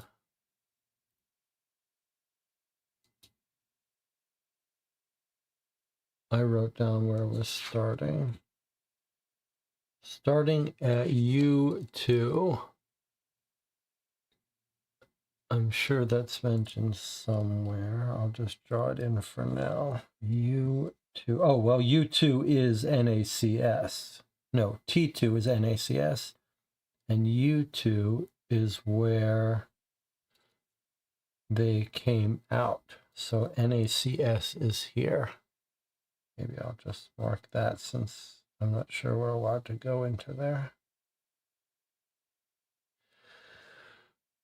All right, let's take a look at the grid and see the boundaries of what we're working with here. So it looks like we're going from max of W to Q and from 2 to 9. So that's the boundary of our area.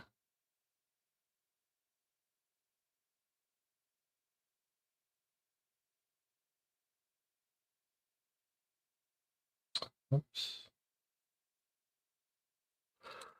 Okay, so we don't need to concern ourselves with anything not in that grid.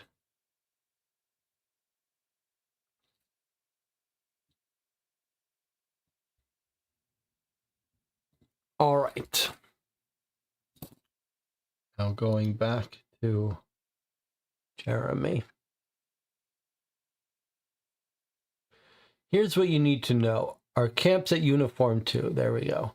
Corrupted land that covered Sierra 3-4, Tango 3-4 has spread to Uniform 3. Okay, so S34, T34 were already S3 and 4 and T3 and 4. So this was previously corrupted.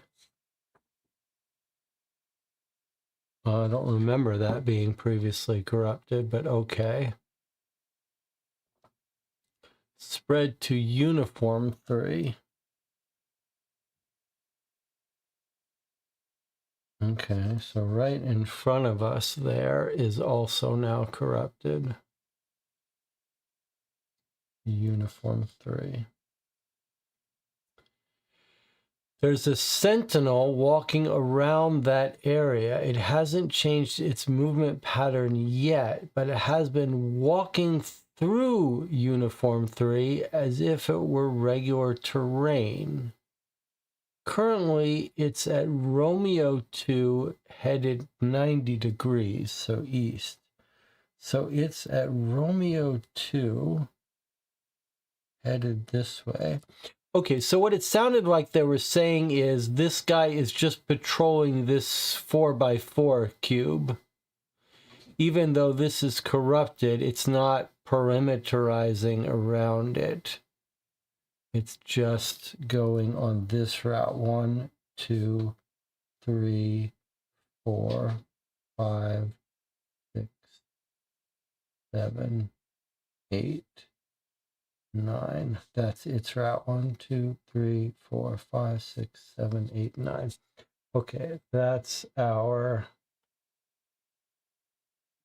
I don't remember if I used that color before. There is our Sentinel.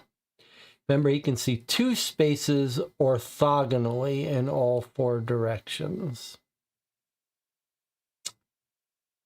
Next, there's another patch of corrupted land taking up Sierra 8 and 9. Sierra 8, 9.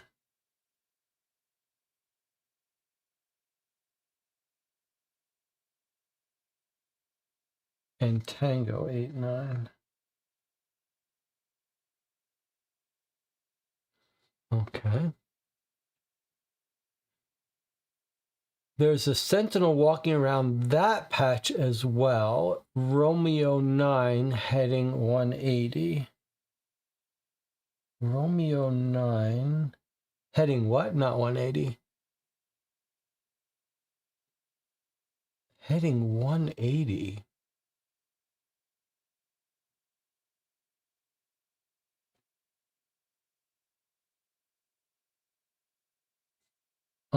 It's a little confusing. I thought they all went clockwise.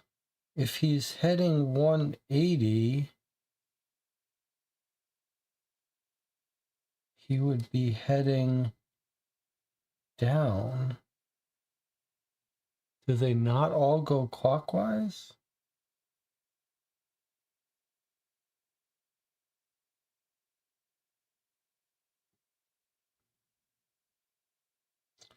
Well, if he's going this way, 6, 7, 8, 9, 10, 11, 12.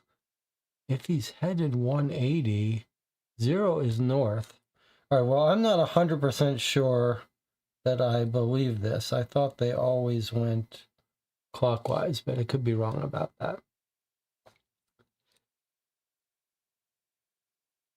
Now, no mention of hunters, but there is a flyer. It's at Romeo 9 with a heading of 0 degrees. So we've got Romeo 9. Ugh, unfortunately, this is making life a little harder for us because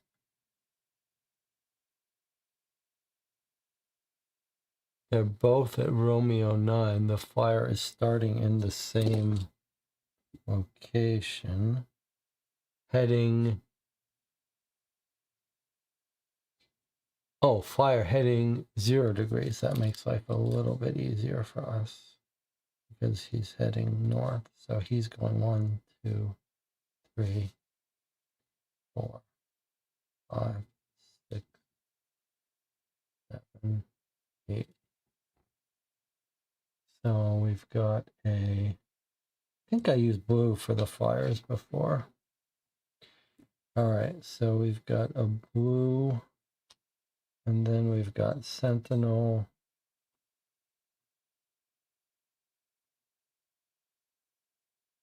And Sentinel going this way.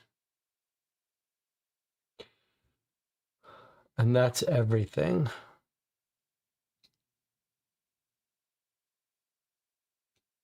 We're going, so I'm just double checking this. We're going to Quebec 9. We're starting at U2, Uniform 2. Sierra 3-4, Tango 3-4, and Uniform 3 are corrupted. Sierra 3-4, Tango 3-4, Uniform 3 are corrupted. There's a sentinel walking around. It hasn't changed its movement. It's going through, walking through Uniform 3 as if it was normal. It's currently at Romeo 2.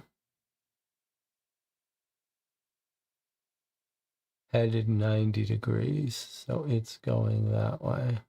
Fine. There's another patch of corrupted land, Sierra 8-9, Tango 8-9, Sierra 8-9, Tango 8-9. Sentinel walking around that, currently at Romeo 9, heading 180, which is straight down, suggesting that he's going counterclockwise. It would be nice for Jeremy to have mentioned that, since I thought they all went clockwise, but okay. And then, if that's not enough, what we have is a flyer, also at Romeo 9, heading of 0 straight north. That's everything. Okay, now, one more piece of news for us here. He says to us that Jordan is going to lead us.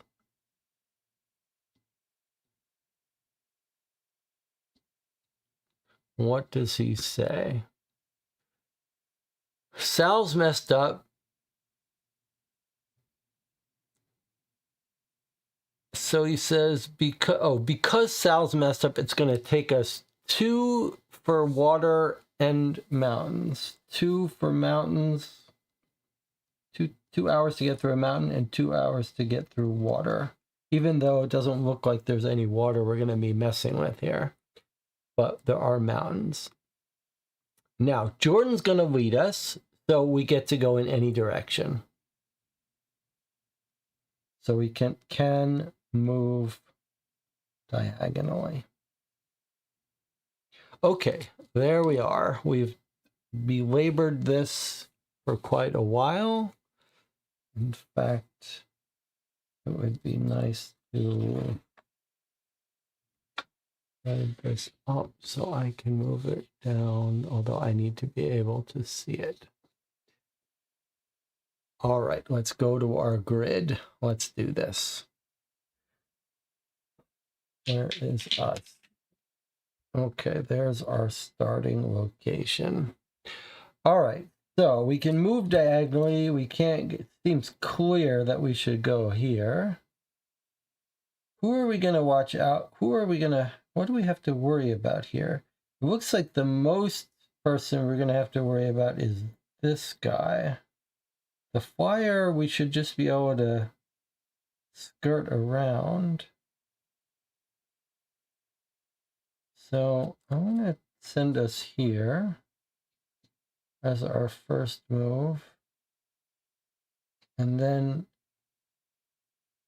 maybe we'll have to cut through here for speed because this takes us a long time.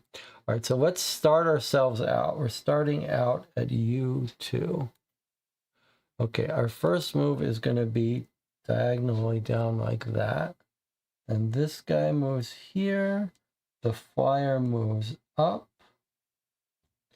This guy moves down here like that. Okay. I think the next move, we're going to go that way. He moves here, he moves here, he moves here.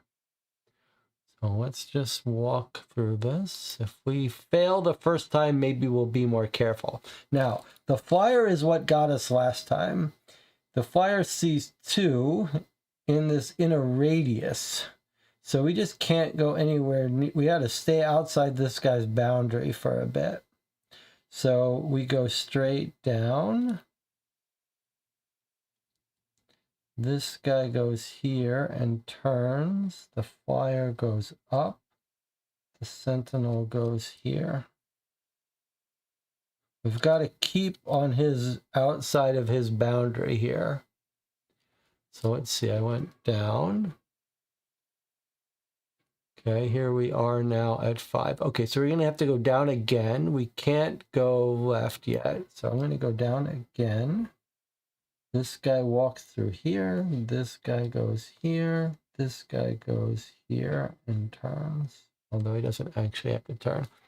All right, now we still...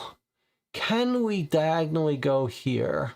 We only have 4 turns left. 1, 2, 3, 4. We're 1, 2, 3, 4. That's it. We have to just head straight for it because we don't have time to do anything else. We can't go 1, 2, 3, 4, 5. So that's it. I think now the rest of our movement is just here, here, here, and then Quebec 9 for home. And hopefully that puts us out of the range of the flyer. Okay. I think that's it. How many times have I said that before? How many times have I said that before and been wrong? But I'm going to put my earplug in, my earphone in, and I'm going to see if it's right. Should I walk us through it? I mean, like, he goes up, we go there, down, up, then we go here, he goes flying, he goes here, he goes here, then we go here, he goes here, he goes here, he goes here, and then we walk in. All right, here we go. Good to hear from you, 117. I'm sorry that you had to hear me losing my nerve back in that bunker. I still have some unresolved issues about being underground. But thank you. We did it. We weren't getting out of there without you. Jeremy finding us was a welcome surprise. He's come a long way from being the kid getting karate lessons from Alosha. He's a full member of the team now. And given the desperation of our situation, we need his help now more than ever. His scouting has been invaluable. And between his observations and your course plotting, we made it to the safe house. There were a couple of close calls on the trip. But at this point, I have full faith in my team's abilities. You all have proven time and again to be the best people to have on my side here at the end of the world. Hopefully you've got a lead for us on where we might find Theo. Not really. I can't stop replaying the scene of him killing Madeline over and over in my mind. When we find him, he dies. Jeremy has done some scouting of the area to the south of us. Salvador's taking Madeline's death really hard. He's constantly distracted and unusually quiet. I don't think Salvador is going to be giving us his usual boost to team morale or travel time. I wish there were more I could do for him. Right now, all I can promise him is vengeance. It's painfully inadequate for the severity of his loss. But back to our goal. Good news and bad news. The good news is Jeremy's scouting has shown that the Sentinels have abandoned their usual routes around the corrupted sectors, so we don't have to worry about them. The bad news is there are burrowers in the area. They're still a ways off, but they'll be here before we know it. Currently, there's one at Tango 11 moving 270, and there's another at Foxtrot 15 moving 90. If we don't move fast, we'll never make it to Theo before they make the ground impassable. As for us, we are still at Quebec Niner, and hopefully you know where we're going. Oh, shit. That's all I have for you. We don't know. We have to Get figure us out to where Theo. to go. For Madeline and for whatever is left of humanity. Jordan out. Well, okay. So we've got a bit of a hint, though, about where we're going, because we know it has to be within 8 spaces. So let's just let's fill out what we can, and then we're going to go back to those symbols and see if we can figure out.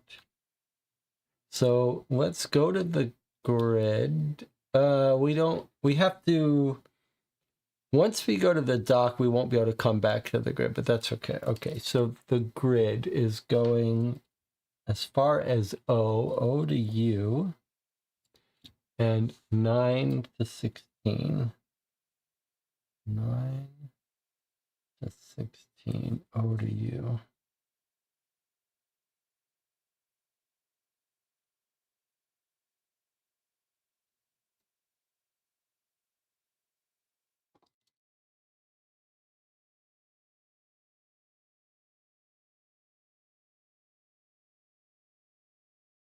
O to U, that's the screen we want.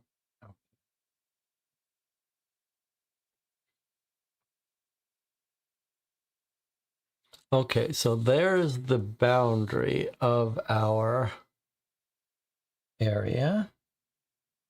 We're starting in Q9, which is where we left off last time.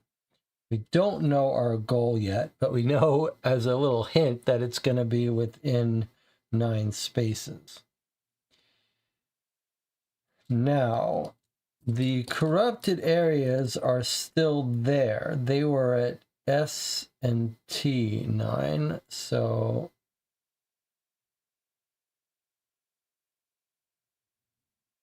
this is still corrupted, but no sentinel going around it, she said.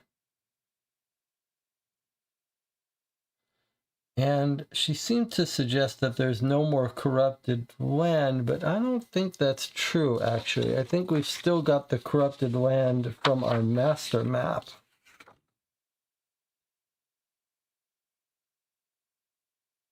So that was S8 and S9.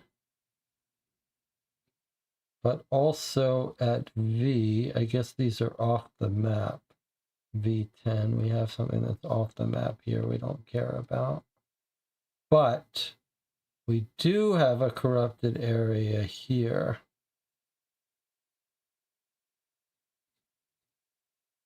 From before.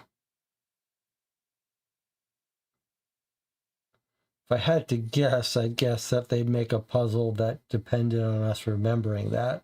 And so that maybe our target is going to be around here somewhere. But that's just a guess.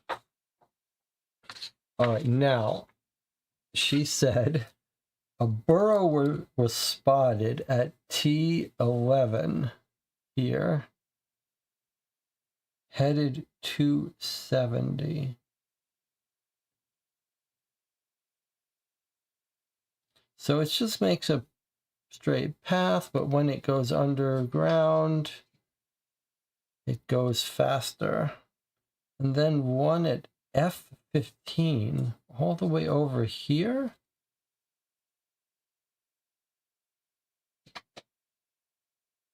Headed this way.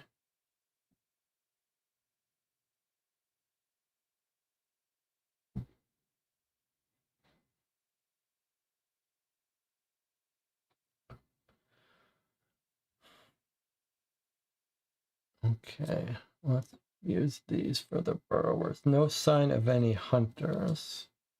The thing is, we don't know whether he's underground or not. I guess they only travel underground. When they come out, they pause, but I'm not sure.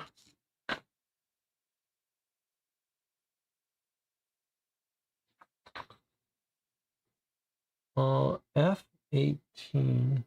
I'm not sure if we should just assume they're burrowing the whole way.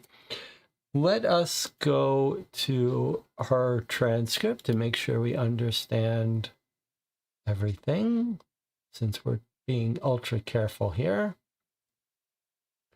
We're still going to have to back up and figure out where to go. I just want to make sure I've got this right.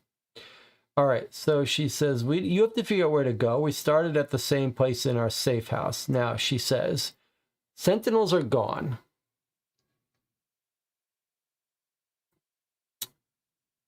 Bad news is they're two burrowers, still a ways off. One at Tango 11 going 270. That's what I've put here. Tango 11.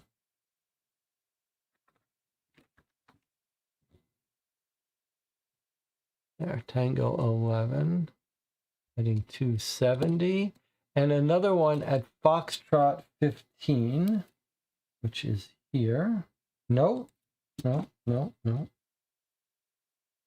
Foxtrot 15 is here. F15.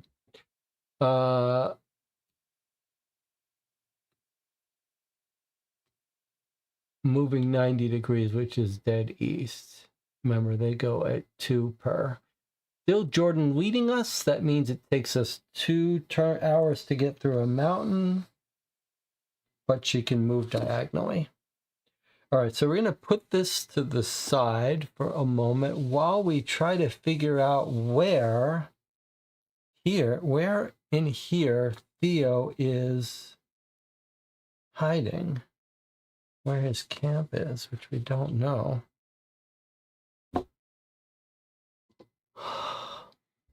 His Q says, appreciate you playing these games for us to watch. Really helped us out with the Sherlock one. I appreciate your appreciation. All right, we're done with this one. Now, it feels like we don't have any other information to help us other than this document.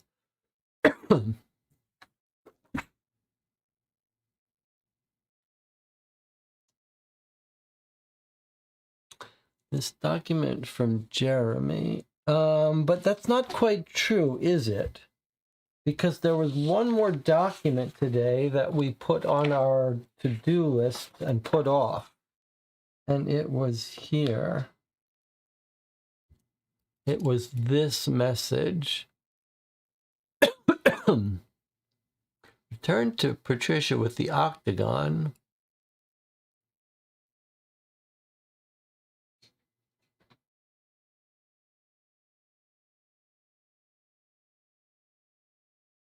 So I guess what I would put in my to-do list to help us figure out where Theo is might include decoding this. Now, if I think that's a colon, but I think that's an I.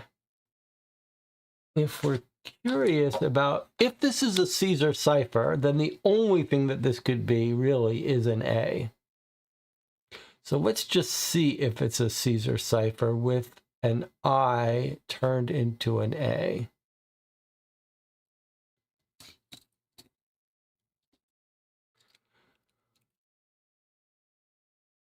This 3-letter word is B-E-W, which would be T-W-O, 2. Okay, so that's it. That's going to be the word 2, and this is a Caesar cipher with a shift from an I to an A. Let's decode his message. The only reason I looked at this 3-letter word is because I thought it would be easier to figure out if we were right or wrong, and I can read these letters. Whereas this is an N or an M, I can't quite tell. All right, J goes to B, and then N goes to F. No, so it's probably an M. That's E. B goes to T. E goes to W. So he's saying between 2. And then TWVM, it looks like he's writing. L T O V is an N. And then is that an M or is that 2 letters? Between 2 long, that's probably a G, right? What turns into a G and O? No, that's not right. Between two lone, could it be? Yes, it's an M which turns into an E. Between two lone, and then this next word is XMISA. P E A L P A K. Peaks. Between two lone. Looks like this is going to give us our answer, isn't it? Between two lone peaks, AWCB, SO,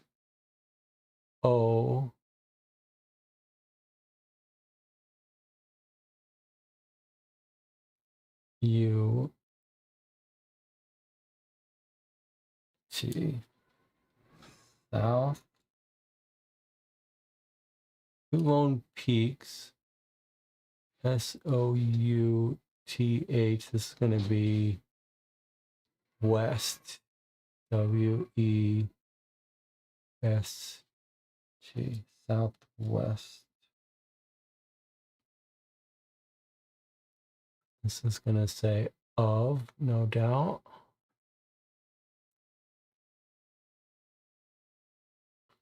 And this is our A. That's how we broke the whole code, knowing that a single letter has to be an A or an I, and it's already an I. So that's how we got that. Okay, southwest of a what? E, P, R. Sorry, not E, P, R. F, O, R, E, S, T. Between two lone peaks, southwest of a forest. Return to Patricia with the octagon. And then he's made a note to himself where he's hiding Patricia. And that's where we want to go. Now, between two lone peaks, southwest of a forest.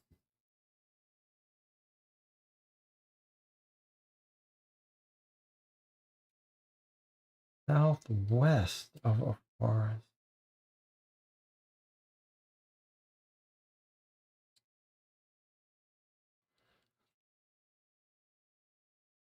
Southwest of a forest. Southwest of a forest.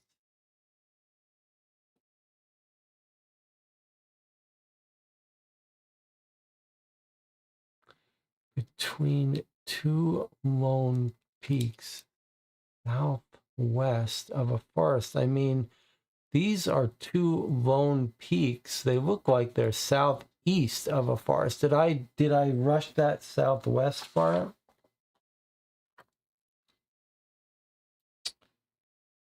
It would make more sense if it's southeast of a forest.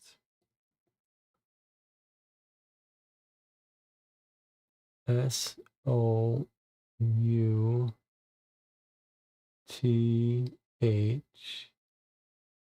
Then E goes to W. M goes to E. A southwest. Well, I suppose he could be talking about southwest of this forest. Southwest.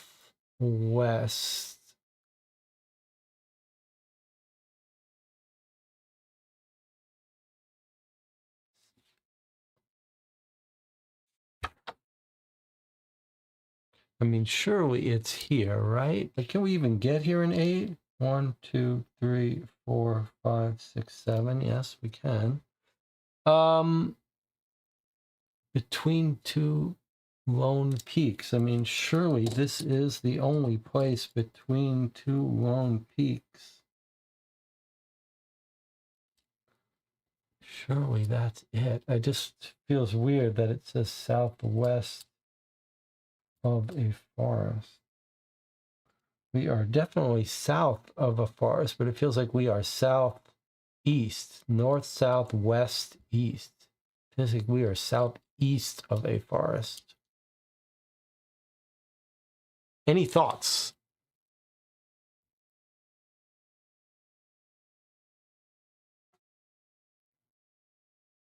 Any thoughts?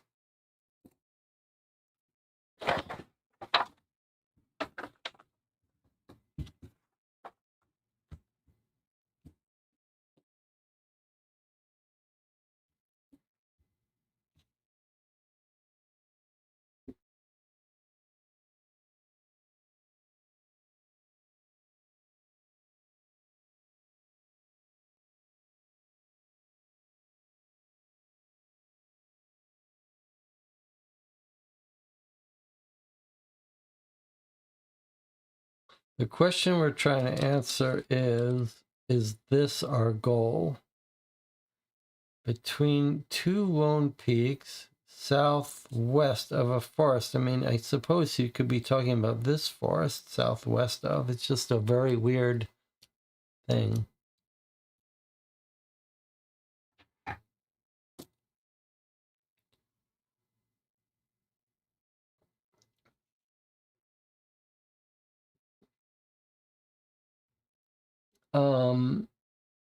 And it has to be within this space.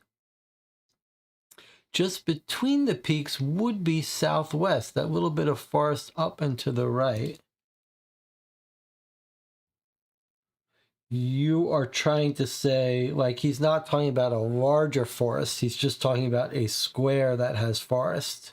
And you're saying this is southwest of a square with forest.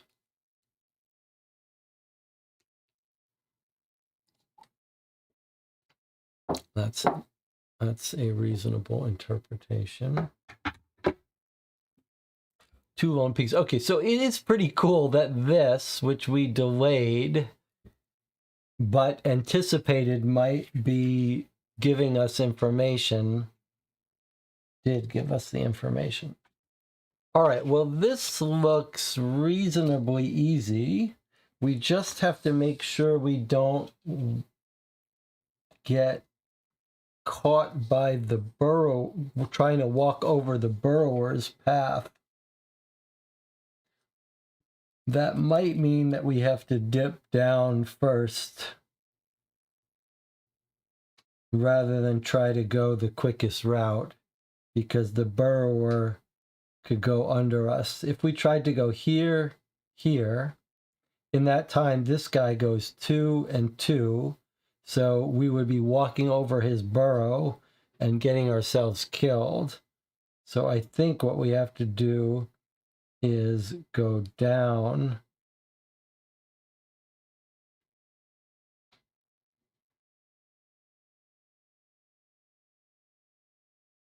Because we just can't go over his thing. So if we assume he goes, well, let's do this here. Like, this is his first move, and this is his second move, if he's moving as fast as possible.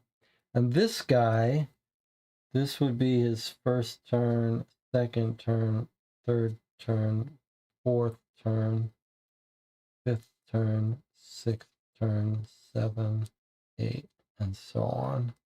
This guy's fifth, sixth, 7, 8. So I think if we try to go this way, he catches us. So instead, I'm guessing we go 1, he goes there, he goes there. Then we go down for 2, he goes here. Can't see us because he's underground, he goes here. And then we can make a beeline. 3, 4, 5, 6, and 7. Let's just make sure we don't get killed by this guy, right?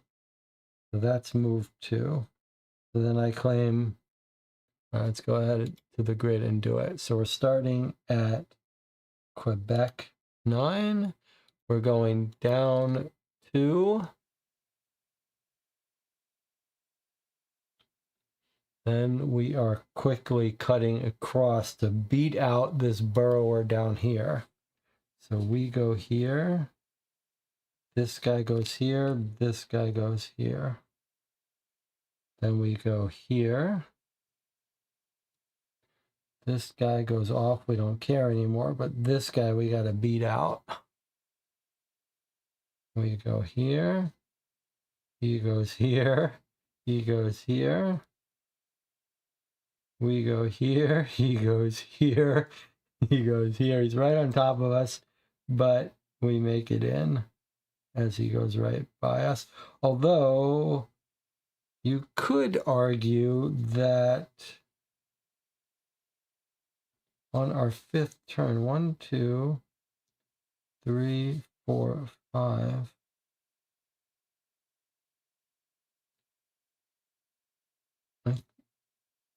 Yeah, surely that's it.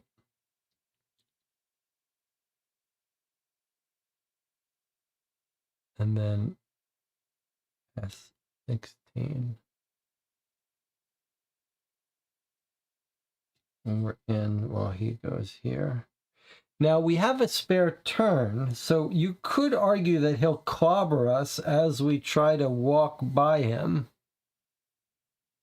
So we could instead spend a turn waiting a little bit. Let's just see if that works. So 1, 2, then we go 3, 4, 5. On his 5th turn, he's here. Okay, let me just back this up a little bit. Let's see if we have the luxury of waiting. Okay, we're at R14. All right, so here's our situation now. So what if we waited a turn here? If we wanted to, we could wait a turn here, in which case he goes here. No, because then he goes past us and we have to walk over the burrowed. So you can't wait for this guy. There's no waiting. It's just straight down. 1, 2, 3, 4, 5. He's here. On our 6th turn, we go diagonally. He goes here, and then we go straight down. Okay, here we go. I feel good about this. Let's see if we're right with a turn to spare, huh? Okay, let's see. Oh, that's too bad. All right. So we did something wrong. Let's see if we can figure out what it is. This is how the bad stuff has happened to us. This is the start of badness. This is where it seems like it's just got to be a little fix, and then 2 hours later, I'm ready to murder someone. All right, let's walk through it together.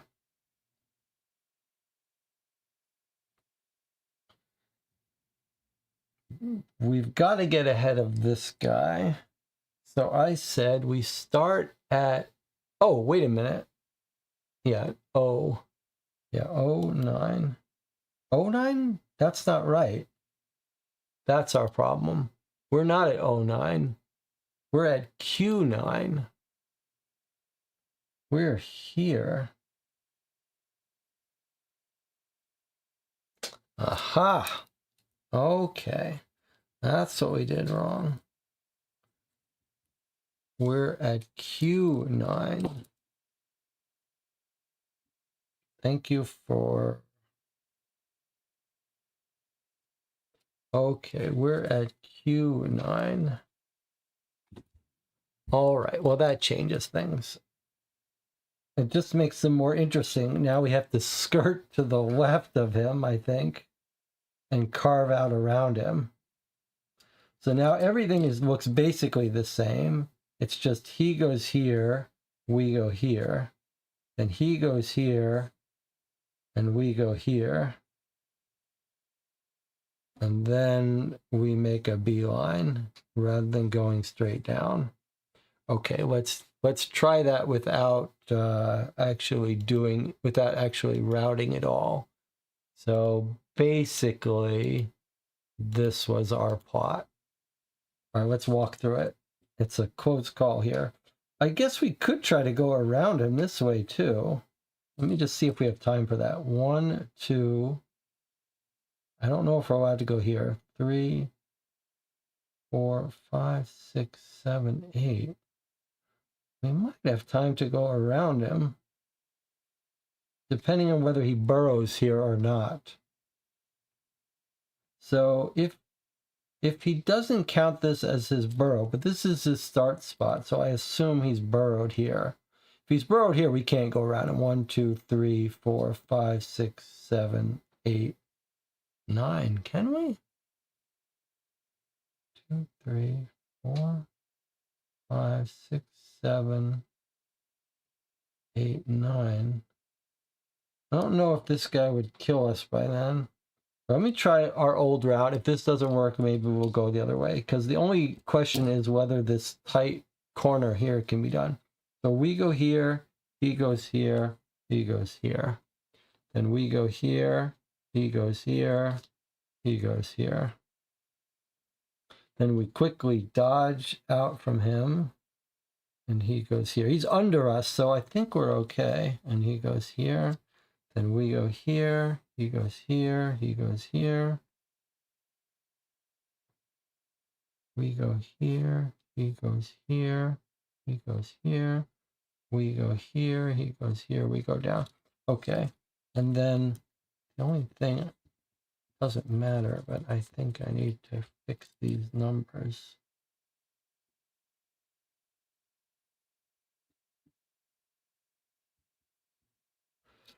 Okay, let's try this. If this doesn't work, we'll maybe try skirting around. Hey, we got it. You were right, 117. We found a remote school in Sierra 16, just like you thought.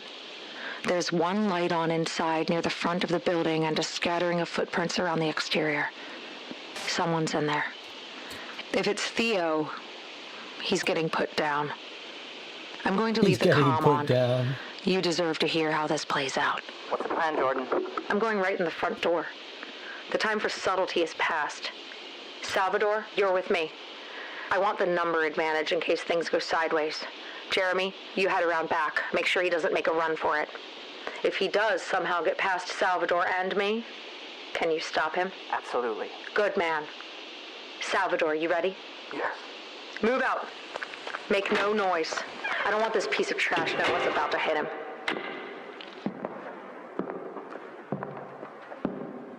You know it's not going to be that easy. This one. It's locked.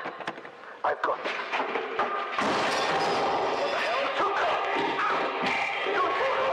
Wait, stop! You need me. I don't care. I should tell you.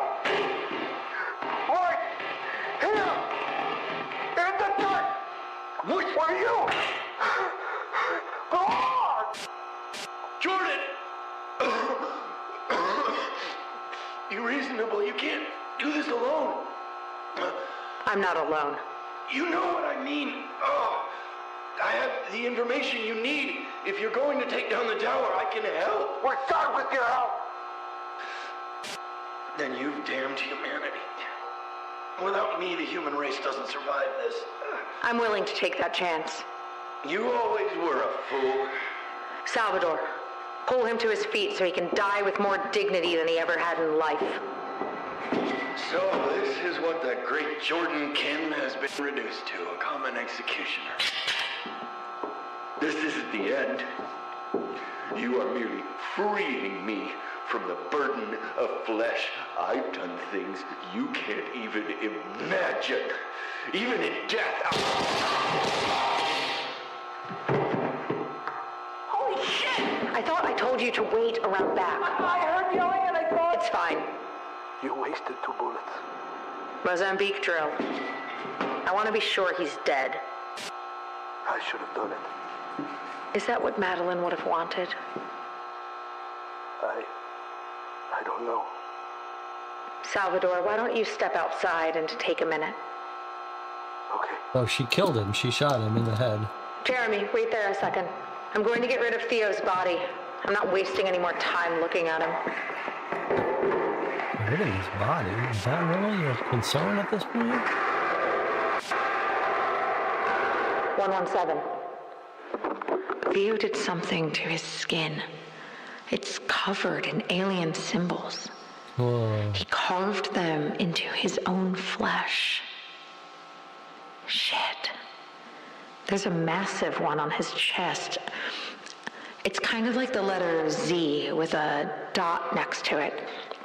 What the hell were you up to, Theo? 117. I'm gonna need a minute.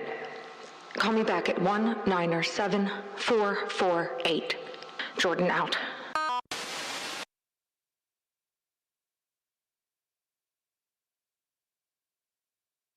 I mean, I don't know if it was the smartest thing to kill him at this point. I mean, clearly you got to kill him eventually.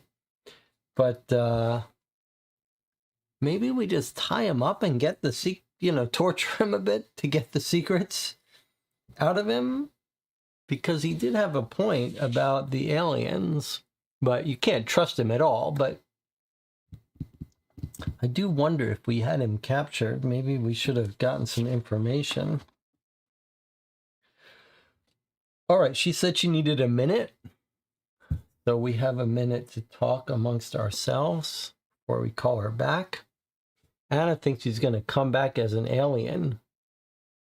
It is a little concerning that she's talking about the body, and we do know that they weren't so easy to kill, but I'm not sure how he could turn himself into an alien.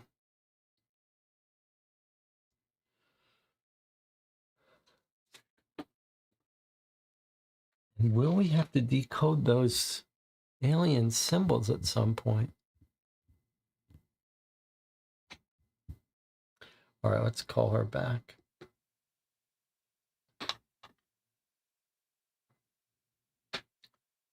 She said call her at 197-448.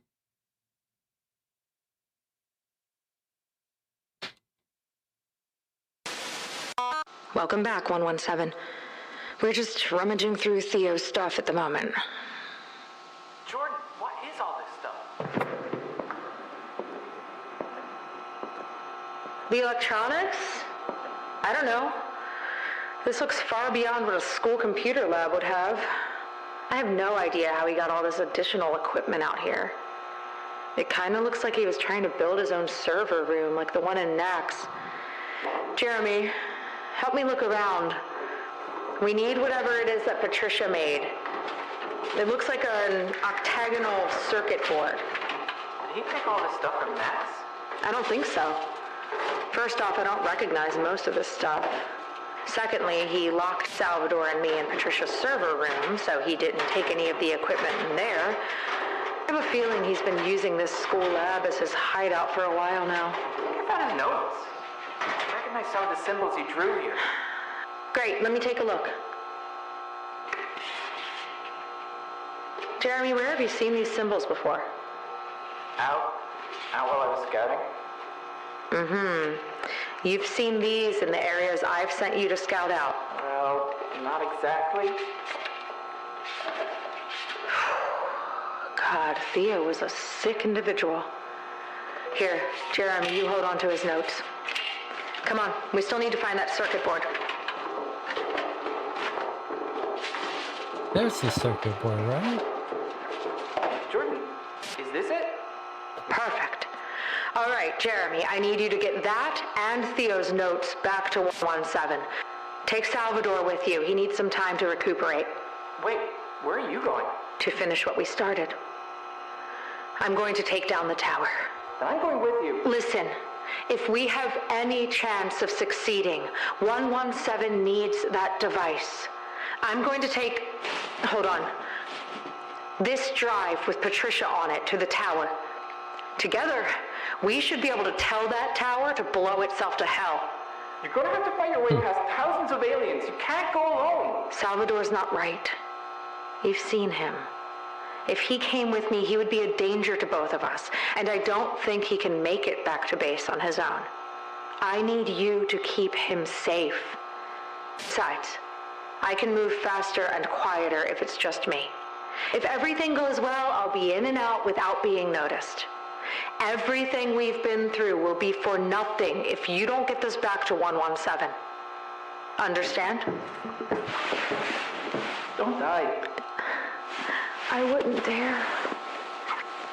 Now get moving. 117 needs this ASAP. Okay. Jordan? Good luck. Thanks. Well, 117, it's down to just you and me. Call me as soon as Jeremy gets back with the device. I've got some preparations to make before I head into the heart of enemy territory. They've burned our home to the ground. It's time for us to return the favor. Jordan out. Okay, so that's the end of box 4. It does sound like it doesn't think we have this yet, because at the end of that, she was telling Jeremy to get this to us.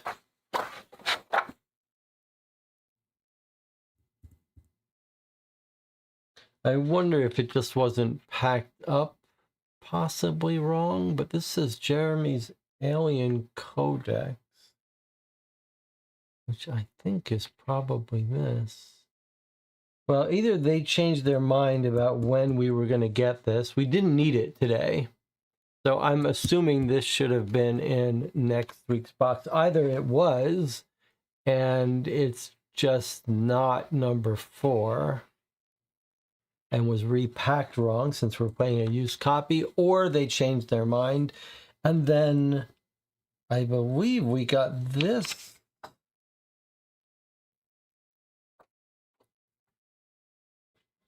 So 2 boxes ago, but it sounds like she's talking about giving us this circuit board. So I wonder if there wasn't a little miscommunication there. Small map detail blueprint.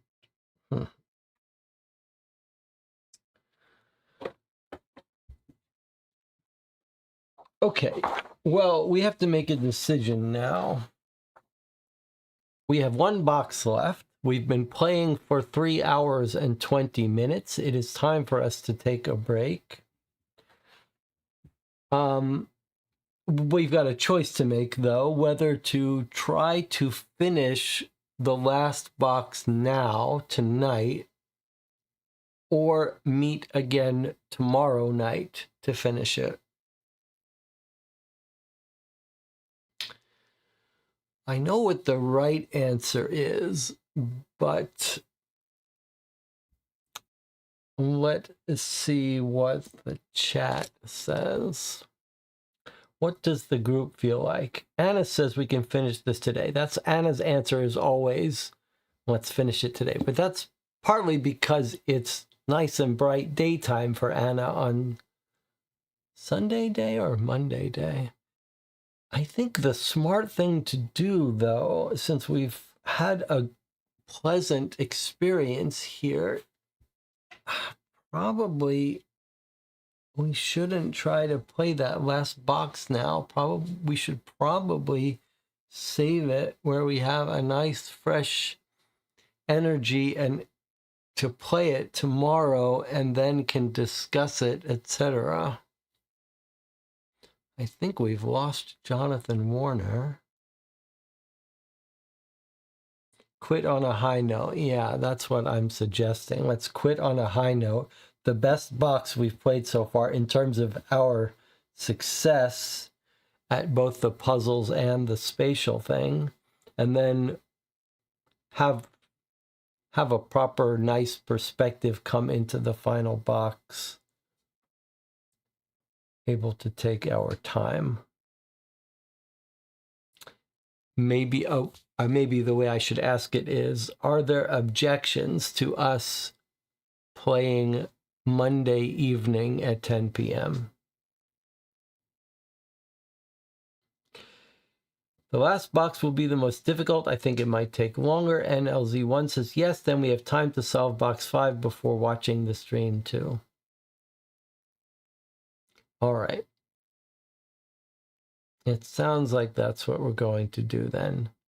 And it says, yeah, I can understand. Leave it tomorrow. See you then. Okay, so we're going to stop here. This was a fun box. Fun story-wise. Fun puzzle-wise. I think we're finally getting the hang of these spatial puzzles. I wish I had done a little bit of this prep before our box 3 experience with the puzzles, but that's okay. A fun session. Nice to have some company, some new faces, some companions on this journey to save the Earth. We have killed our hacker. Is he going to come back to life? We don't know. We have a really epic finale coming here. This girl, Jordan, she's going to go off on her own to make the tower destroy itself, destroy all the aliens. Pretty exciting. I'll see you all for the finale tomorrow evening.